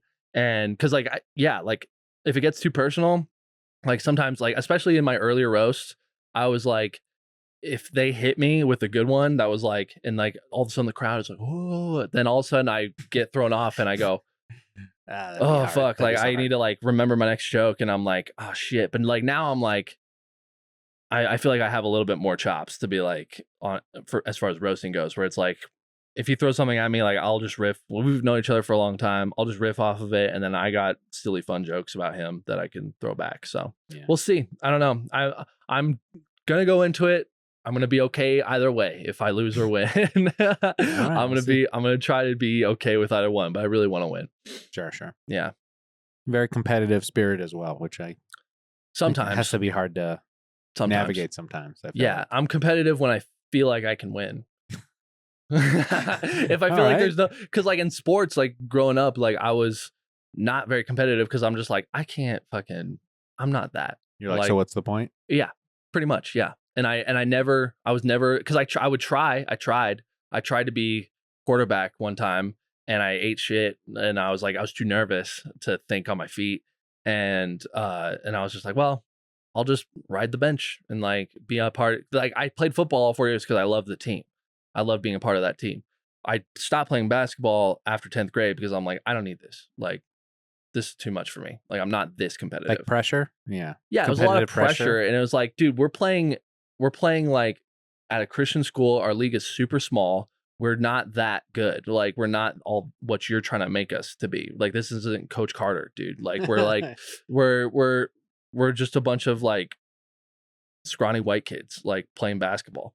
And like, so it's like, so I just quit. I was just like, I would rather have my afternoons free. Cause it's like, I wasn't in for it for like the whatever kids like in high school, like play sports for like I wasn't getting enough out of it for me to be like, oh, I gotta fucking, this is my life kind of thing. This is my identity. Yeah, exactly. Yeah. So like I quit track after freshman year. Cause like I was like also not my thing, but football, I was like, yeah, I'm not the best, but like I have fun, and like my coach inspires me, and my teammates are my friends, so I like it, and so I'll keep doing it. And so I did, and we won state championships. So I was like, this is fun. Like I'll keep doing this. But if it's like, so like with roasting, I'm like, all right, and like stand up, so for new talent, the new faces, last year I was in the later rounds, and so I had to wait a long time for my spot. This year I was the first week, and so I felt like I was like, fuck, like I don't know if I have like, I don't want to do the same 5 that I just did like last year, so I did a different 5, still a good 5, but I ended up, there was no wild cards. And I was like, I feel like I was at least a wild card. And like it was just the 3 winners. And then like I've seen rounds where they have like 2 wild cards and stuff. And I'm just like, yeah, I know. I'm like, what the fuck? Like, Yeah. you were only going to advance 3, but you weren't going to give me a wild card. Yeah, Like, I mean, but yeah, I don't pretend like I understand the new talent night, but like something I did kind of like think about the other day where I was like, you know, there's so much pressure at new talent night to, yeah, like, it's, you can't have fun. you They're can't like, have fun. It's like, dude, and like I just did Jokecella at the Fort, did 3 minutes. I'm super comfortable at the Fort. I love going there. I was going there when it was Hoties, so like I feel like I belong there. I feel like it's my home club. And so I go up, I do 3 minutes of like silly jokes that like are pretty like not new, but like kind of I'm bringing them back to my act, and so they're better now, and I have different stage presence now. And so, and I did those jokes, and I opened because I was going to Stella's after. So I opened right after D-Rod, and I did well because I was having fun, and I felt great after I got off stage, and I was like, man, I would never have done these jokes at New Talent Night. Why is that? And it's like, maybe I'm doing it wrong. Like maybe if I just do what I want to do and just like treat this like, hey, I'm getting a set at a club. Like fuck what everybody else thinks. I want to do this for me. And I want to do this to get better and to rip like at a club, in a club setting. And then like, and I honestly though, like that kind of like not giving a fuck mindset, maybe that'll help me. yeah, I think it does ultimately. Yeah, maybe yeah. if I'm like trying to please everybody at the new talent program and like, oh, these are my, do you like these jokes? Like maybe that actually like hurts me more than just being funny does. And like all of a sudden they'll be like, oh wow, that was really good how you did this and that. And it's like, where was this like feedback like when I was doing some of my best shit? Like, yeah, I don't know. Yeah, it's the artist struggle, you know, pleasing yourself, doing something for yourself versus others and all that jazz. Totally. Yeah. It's a whole And I thing. get that through the podcast. I get that cathartic release through the podcast a little bit where it's I like, do like the long form stuff. yeah, like do you this. like, do you feel that way? Like you get kind of like, it's another outlet where it's like you get to get stuff out and like talk about stuff that like maybe it's not good for the stage, but like you get to riff and have fun with it's a different medium that I do love a hang. I do like this, you know. I don't like to do Zoom interviews, things like that, because it's not the same. I agree. Yeah, I try to do the in-person podcast instead of the for sure. Zoom. It's a whole different vibe and it's cooler. Yeah. And I think it's a better interview ultimately. Can I ask you this signature question for my podcast since I feel like we're wrapping up? Okay. What have I done lately to make me uncomfortable? Yes. Yeah, because I've listened. I'm a fan. All right, I listen to podcasts. Yeah. Well, I mean, I did think about that when I was like, oh, maybe I'll be on his podcast someday. But I guess we're just doing it all right now. Yeah, it's a crossover. I don't know if I made that. Oh, is it? I'm not going to give you this file. You can't. Fuck, dude. We got to do this all again. You just had a podcast where someone interviewed you on your podcast. Yeah. 3 interviews in a row of someone else interviewing. I mean, yeah, talking about me is my favorite subject. But yeah, I recently went whitewater rafting in Canyon City, and that was I don't know. It was the first time I've like felt like, oh, I'm putting my life in danger in a way, you know? Because I mean, as chill as they like to be, like, oh, this is a chill, whatever. We're gonna take the chill intense route. There, there's literally, people die doing that. You know, sometimes not all the time, and I'm sure they'd argue it, but I mean, it is dangerous. You're ultimately putting yourself in a dangerous situation. Fallen out of the boat. Yeah, and he even had us get out of the boat, go around like a bend, jump in, and fucking swim around. And I got mad at this guy because I'm like, this is like a skinny river rat guy who like doesn't sink when he fucking gets when he jumps into the river. And he's like, yeah, just jump in. Make sure you get in the middle, jump in, and then swim around to the bend, and then we'll get back in the boat. Were you talking about this on your... I talked a little bit about it with Dylan Dean, but I wasn't as mad. I talked about more about losing my contact than I did about... Because this guy, like, the more I think about it, the more upset I get about it. Because he's just like... You seem like a fit guy. He's like really just letting me take my life in my own hands. Like no responsibility of like, if this guy dies, it's his fault, Yeah. because he told me it'd be fine.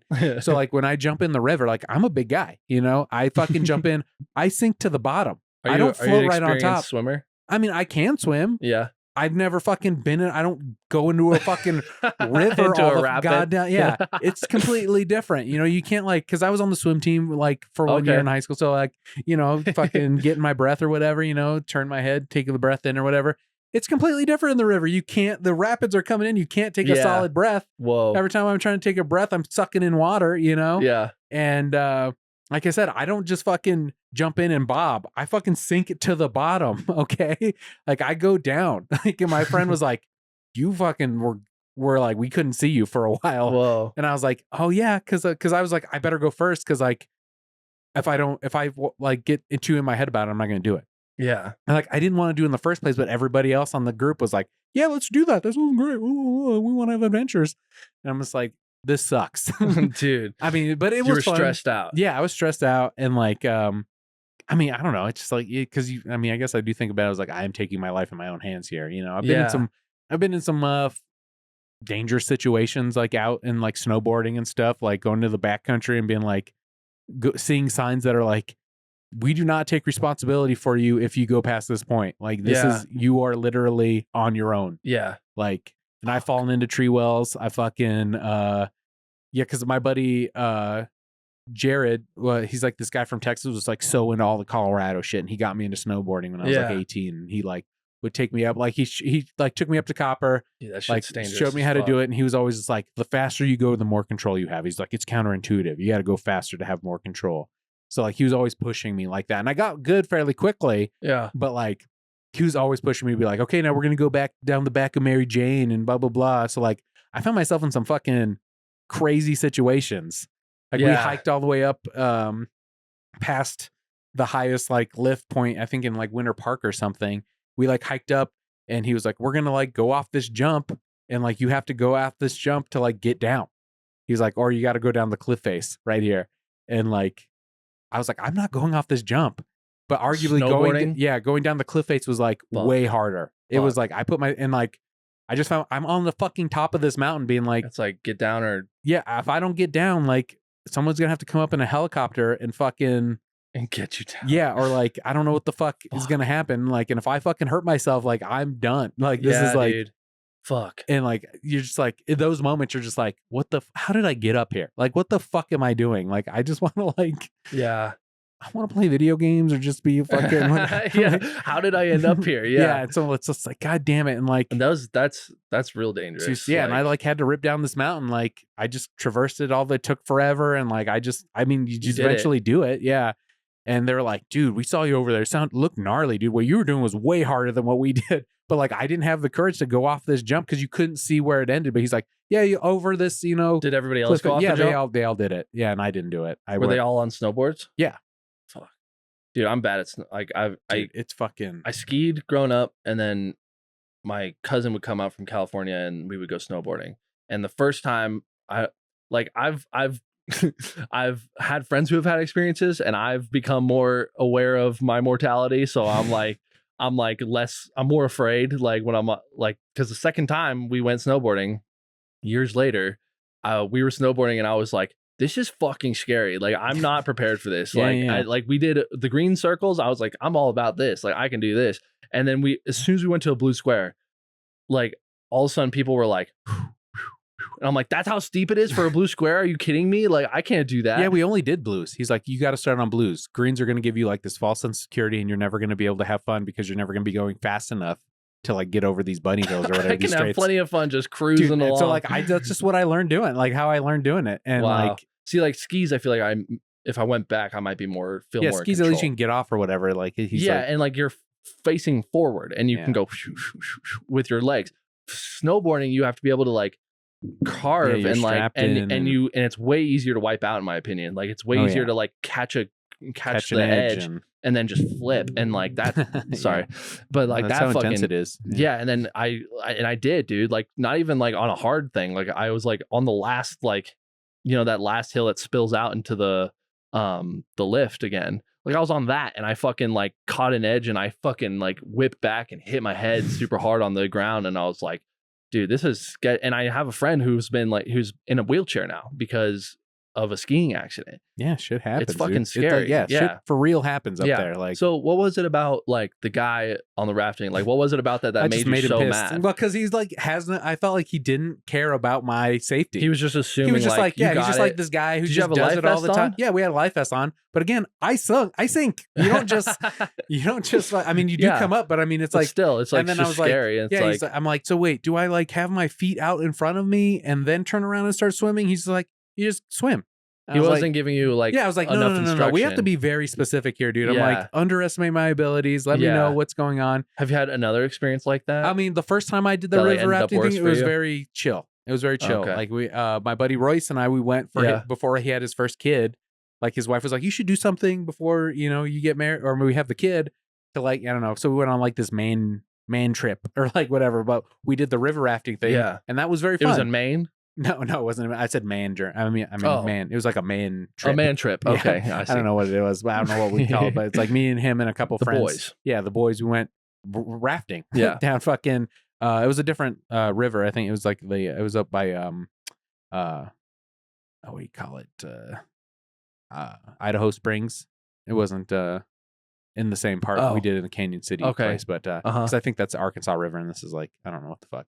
Colorado River or something like that. And then but anyway, so yeah, I mean, I was just like, because I went in, I fucking had a hard time doing it, I swear I got all the way over to the edge and stuff, but I was like, this guy did not prepare me for what it was. Honestly though, yeah, because as I'm doing it, I'm like, oh fuck, like immediately it's real, and it's like I was just here for have a good chill time, and now I am, it's real. Like the fucking life's in danger. Yeah, it's like shit got real quick. The same thing with the snowboarding. It's like I just came to have a good time, and now I'm in danger. Like my life is fucking. I just took my life in my own hands, kind of a thing. That would make me mad too. And like so I was just kind of pissed the rest of the time. Yeah. And then he kept being like, "Oh, let's go down the more meaty part of the river. Let's fucking." I'm like, "No, I do not want to go down." But everybody else was like, "Yeah, let's do it." I'm just like, God damn it. Yeah, and you're the only one who's like, because is anyone not seeing this? Is anyone not seeing how? I'm the one taking the brunt of it. I was in the front of the boat. He had the two biggest guys in the front of the boat, and he's like, "They're gonna fucking." And apparently, my friend Sam was like, "Yeah, you guys were like really like pulling us through all the rapids," because I guess me and him were like bigger guys, and we're just like doing it. But like when you're in front, you're taking the brunt of it. I kept getting fucking splashed. I couldn't really. I never felt comfortable. Couldn't catch my breath. And it was always just like uncomfortable. Yeah, I mean, it was fun afterwards. Or it's cold, but you're like, and it's like, it's cold when you're getting splashed, and then you're just baking in the sun when you're just know? So it's just like I've been on a few rafting trips. Yeah, I mean, it's not. I mean, it's ultimately worth it. It was fun. Yeah, I guess, but like. I don't know. I just don't like when people are like, I want to have a chill time, and they're like, let's get extreme. Like that's what they really want. Yeah, like this is how they're gonna feel they get their money's worth or whatever. I like surrounding myself with the non-extreme so that I look extreme. Yeah, or like, and this guy doesn't fucking. There's no consequences for him. He's like, I do this all the time, and like I'm, it's like I'm not. Do you know Ren Q? No. Trans comedian, lives in Boulder, but he's like touring and stuff now. Okay. He used to be a whitewater guide, so I'd be curious what his thoughts would be on that. Interesting, yeah. Because I mean, there has to be some fucking city slickers coming in. I don't know, people who aren't naturally gifted at doing anything. Sure, yeah, who just expected like a fun trip. Yeah, and then they're just like, oh, there was one girl who couldn't swim at all, and she fucking did it. Wow, which was like seemed like no, you're definitely because like we had three guys. What could he have done better? There was a guy in front, a guy in back watching us or whatever. But it's like not put us in uncomfortable situations, especially for a person who can't swim. Yeah, like Jesus. So like they had to send somebody down the river to go get her because she couldn't. Really, she couldn't get out of the current. Oh, she couldn't. She was just like dog paddling her the best she could. And then my friend Sam, who went like after I got out, I was like, wow. She cannot handle this. You guys better be fucking watching for her, man. And like they're like, okay. And then like immediately they're like, go down there, down there so you can go get it. And they had to go get him to like pull him out. Do you do like a lot of that on your own? Like do you go to the mountains or anything like that? No. If anything, I just want to. I like lifting. I like I like feeling strong and being strong or whatever. I used to do martial arts as a kid. Yeah, things like that.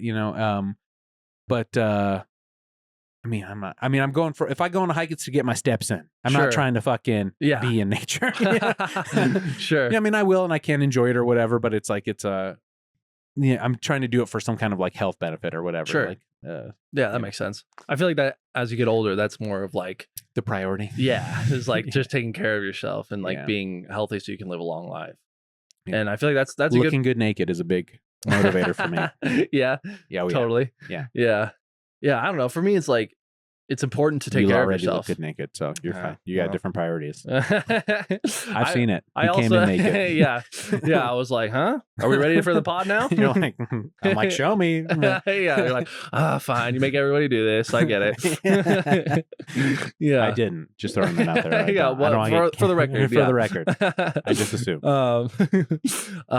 Yeah, I don't know. I feel like I as I watch like my parents get older and like watch people around me get older, I'm like, it's important to take care of your brain and your body and like not even be like yeah, it's nice to look good, but it's also like important to be able to like take something off of a shelf and like says the tall good looking guy. Yeah, it's important, but or you got just different anything priorities. Yeah, or just or just walking like and it's good to get in it now. You got to start early. Like you don't want to start at 40. Like you're already behind the 8 ball there. I mean, right, yeah, when shit's already going, I mean, dude, like okay, so like one time I was at Ace Hardware and this poor guy like couldn't like lift his leg high enough to get up the curb.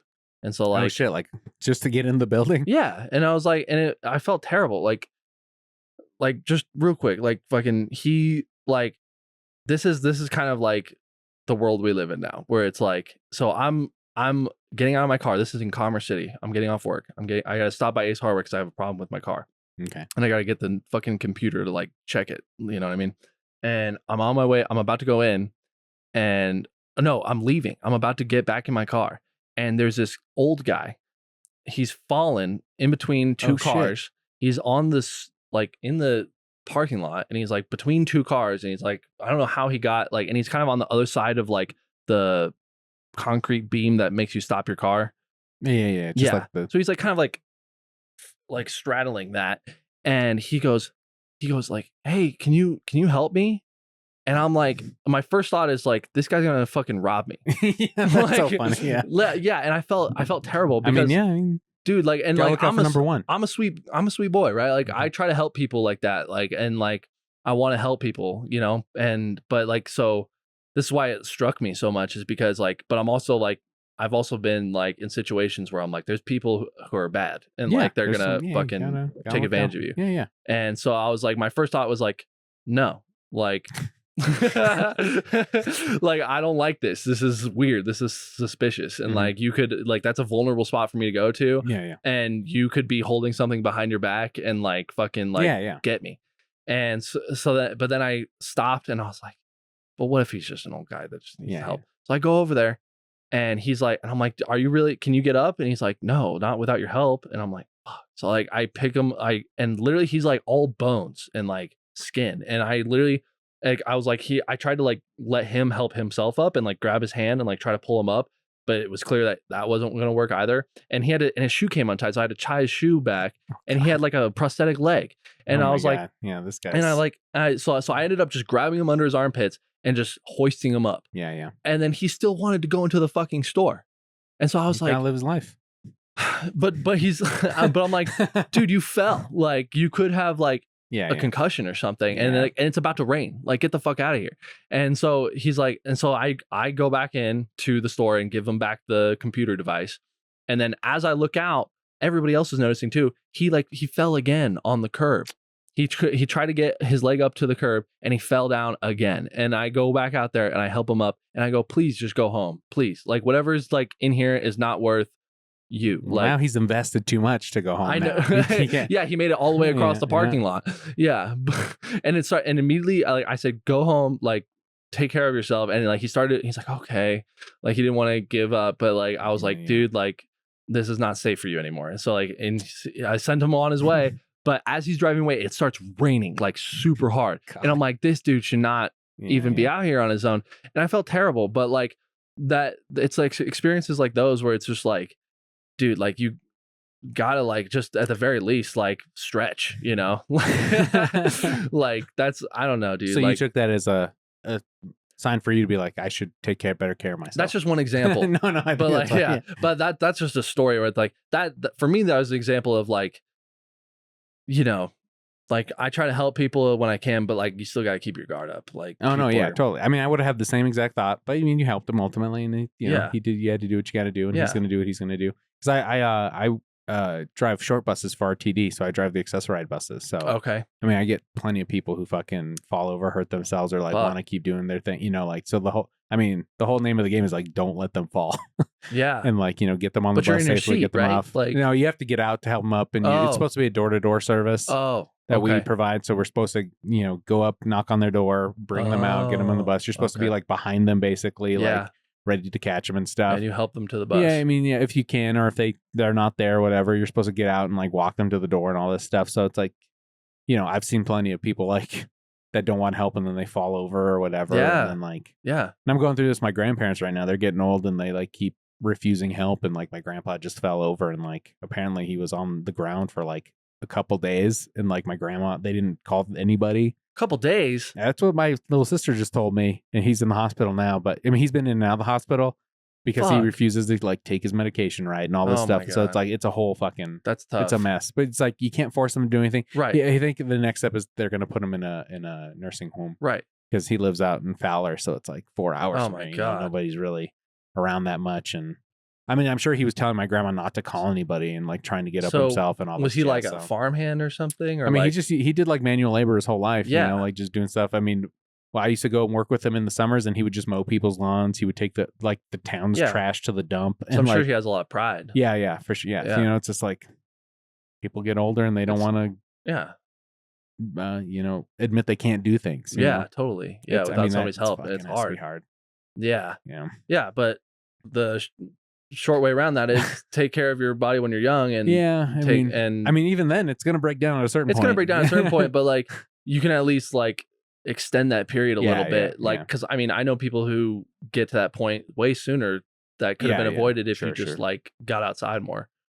Yeah. That's why Sorry. I'm really going to buckle down and lose some weight. Okay. Yeah. I'm really gonna, Yeah. And I'm going to follow up on you. Let's do it. Let's do a weight loss challenge. Dude, I I'm did on- that with Patrick Scott for a while. Oh, I yeah? did that last year. I'm yeah. thinking about joining the rec center gym in Commerce City because it's close to my work. Oh, interesting. Yeah. Yeah. If I do that- like a rec center. I went to the Wheat Ridge one for a long time. Really? Yeah. Okay. Yeah, I'll check it out. It doesn't have a ton of like pictures on Google, so I can't like. So maybe I'm Yeah, also go and that check it guy out. who's all like, oh, you guys have no pictures on it for your business. Here you go. Okay. You're just doing it. Yeah, and then I get more views on Google than I do on my Instagram, dude. Like Wow. people, You're Google, of service. You're a service guy. yeah. I don't know. I like the idea of like, and that's why I'm so passionate about Greeley is because like I want it to be a community. Like I want people to like think of it like comedy and Greeley, and like I want people to. I love it. Like the last mic that we had, a bunch of comics came out. Yeah, and I there was were a lot like, of people. oh, I didn't this is- recognize any this of is them. Awesome. Yeah, it's like yeah, and it felt good, dude. Like it feels good to like. feels good. Yeah, it feels good to like, have something that brings people I together. mean, I guess that's a good sign because you're like, there's never been this many people, and I said, "Welcome to the big leagues," and I was like, I wonder if he got mad about that. But No, I actually was inspired by that. I was like, I thought about that later. I was like, am I in the big leagues? but yeah, I mean, more than 10 comics is, you know, Yeah, it means you can't give 7 minute sets driving anymore. to yeah, fuck yeah, and they all drove up from Somewhere else, somewhere yeah. else. Like man, it meant a lot. So yeah. Anything else you've been out of your comfort zone? I mean, I got to pee right now, so you know Oh, yeah? that really makes it hard to focus at all. Yeah. So, you know, I usually have some lightning round questions. You Okay. know, to end the pot on. It doesn't have to be one word answers, but you know, Yeah. First thing off the top of your head, you know. Okay. All right. Who do you think you are? I like the idea of being a servant. Yeah. A servant? Yeah. Like, in service. Yeah. Yeah. That's just so funny. I not like like being a of service. I'd be servant. like, I'm a servant. Yeah. Like being a sub, bro. This guy's Yeah. a fucking. No, just the way you said it. I don't know. It's just Yeah. like, how to, I someone else on my pod he likes like- being a sex slave. Sorry, slave. Yeah. I said slave. I'm man. very He didn't say into slave. I BDSM. said slave. I'm a sex servant. I show up in only the cummerbund and holding a platter. Yeah, I like to be of service, and I'm a comedian, and I'm a good friend. What makes you so great? What makes me so great? Is that a real question? Yeah. What makes me so great is that I put in effort, dude. Like nothing inherently makes me. What makes you so great? That's the It was second just the way you question I asked have. it after I answered being a servant. Oh, well, what makes you so great? It's all meant to be in fun. I didn't say that part. Sorry. Yeah, I put in effort, and I care about my relationships, and I care about the people in my life. And What motivates you? what motivates me is death. The fear of death? Yeah. In my short time that I have here, and how I just want to be the best version of myself I can be. Right. The correct answer is spite, but you know, it's pretty good. That's a good one too. Hey, that's an honorable mention. What gives you the right? What gives me the right? First of all, I believe in privileges, not rights. Okay. So Thank you yeah. for saying that. Yeah, what gives me the right? Any rights that are given to me by the government and written in paper. No. That was No. the sigh of somebody who's got some religious baggage for sure. Yeah. It's like, oh, you make me think about it. No, dude, even that is like, it's a privilege to be alive. Sure. Are you an artist? Yes. What is art? Art is anything that's a creative form of expression that has no end. When did you lose your virginity? When I was 19. Nice. Late bloomer. Yeah, no, dude. That's good. Yeah. I was 18, so. Yeah, I was in college and did not work out. I was talking to somebody and they said they hadn't lost it till they were 23, and I kept making fun of them. 23, come on. What's your problem? My problem is that these fucking bookers don't fucking I don't know. My problem is I get in my own way and I get in my head, and I get self-conscious when I don't need to be. Does art imitate life, or does life imitate art? It's both. It's a cyclical thing that feeds itself. It's a snake biting its own tail. Nice. Mm-hmm. All right, man. I appreciate it. Pie or cake? Cake. Oh, interesting. What kind of cake? Cheesecake. Cheesecake. Wow, that's not the kind of cake I was thinking about. But that's good. I know. I was thinking. I like a lot of different kinds of cake. Actually, I like pie too. Yeah, sure. Pie's good. Yeah. What's your cake guy? Cheesecake. I think so. Yeah. Cookies. What's your favorite cookie? Cookie. I love a good chocolate chip. Who doesn't love a good chocolate chip? I also love. I'd rather have something else though. Yeah. Like I like lemon flavors, and I like red velvet flavors. We're talking here, dude. Yeah. Fucking lemon. Got the limoncello over here. Lemon, yeah, man. Good lemon cookie, I think, is underrated. I like a good lemon cookie. Yeah, I like lemon loaves from like coffee shops. You know. Yeah. Yeah, I try to stay away from things with loaf in the name. Just, you don't like to be associated with loaves. Yeah, I try not to stay away from loaves. Yeah. Can I ask you a quick one? Sure. What's your favorite time of day? Interesting. I like when it starts getting cooler, especially like during the twilight, evening, afternoon. Yeah. Daytime starts getting cooler. You start the sun starts going down. Everything gets a little more romantic. That magic hour. Yeah, I like that too. Yeah. That's where friends are built. Or lost. Yeah, or lost. Yeah. Well, thank you so much for being on, man. I do appreciate it. Dude, thanks for having me. Yeah. Thanks for sharing your episode with me reluctantly. I'm not going to do that, but yeah. Yeah, I do let the guests sign us off however you see fit, the culmination of this whole experience for you. Yeah. I will say be excellent to each other. Wakanda forever. Yes. And I was embarrassed by saying that for a while, but I'm like, that's kind of my thing. And sometimes people Ted do say, Bill and Ted. Bill and Ted and Wakanda. Dude, I love Wakanda forever. Okay. Such a good, I thought Nice. the first Black Panther was more influential to me personally. Really? Yeah. Care to elaborate on that? I mean, it just really taught me a lot about the culture. Okay. Nice. Okay. And I mean, have you seen it? Yeah. It's great. Yeah, it is good. Okay, thank you. What stands out to me is the guy with all the scars for every was every kill. Killmonger? Yeah, Killmonger. His name's actually Killmonger? Yeah. Yeah. Yeah, he's great. I mean, I was more of a Chadwick Boseman fan, but Yeah. Yeah. Yeah. R.I.P. R.I.P. Yeah, I learned about the culture through rap. J. Cole. If Michael B. Jordan's calling my woman up, she ain't never gonna pick up. Sadly, I can't say the same for you. I don't know. Okay. Not as versed. What kind of music do you listen to? If it's not the Black Panther soundtrack, Kendrick Lamar's on there. yeah. Yeah, so you have, Yeah, I really only know that soundtrack. Okay. Nice. Yeah, so where can people find you? You know, any shows you got going on? Oh yeah, things like that? _ Jared Chandler on Instagram, and I have a website. That's fun. I don't really put it out there because I don't feel like it's good enough to share. Yeah, but it's jaredchandlercomedy.com. I did that Canvas Relevable article. Yeah, look at me. There it is. Yeah, and Stella's is every Thursday in Greeley at Stella's Pinball Arcade. What do you think? Give me your feedback on this. Is there anything I can work on? I mean, I don't like white as a background. Really? No. You like the black? Yeah, a I think different it could be like a cooler color, maybe a Like a teal different or something? Look, there's my pod. It uploads it. right here. Yeah, it automatically. That's the thing I'm most proud of is that it somehow. It'll automatically because you put a like whatever. Yeah, you put like a template or something. Stitcher thing in there. Or not Stitcher, Spotify plugin instead of a It'll do that. Yeah, and then podcast is called Stretch Yourself on Spotify, and come check me out. I try to post my dates on my website and on my Instagram as much as I can, and yeah, man, book me. I'm trying to start headlining soon, and I'm going out on the road more next year. So keep an eye out for your boy because I'm getting after it. That's my cat. Go up. Oh, that's Nebs. I talk about her a lot on the podcast. I freaking love her. She's the best. Nice. Yeah. Trying to find a picture of you like when you were young and you had. Oh sure, yeah. This is 2018. This is 2017, 2016. This is more of what I remember. Yes. Yep.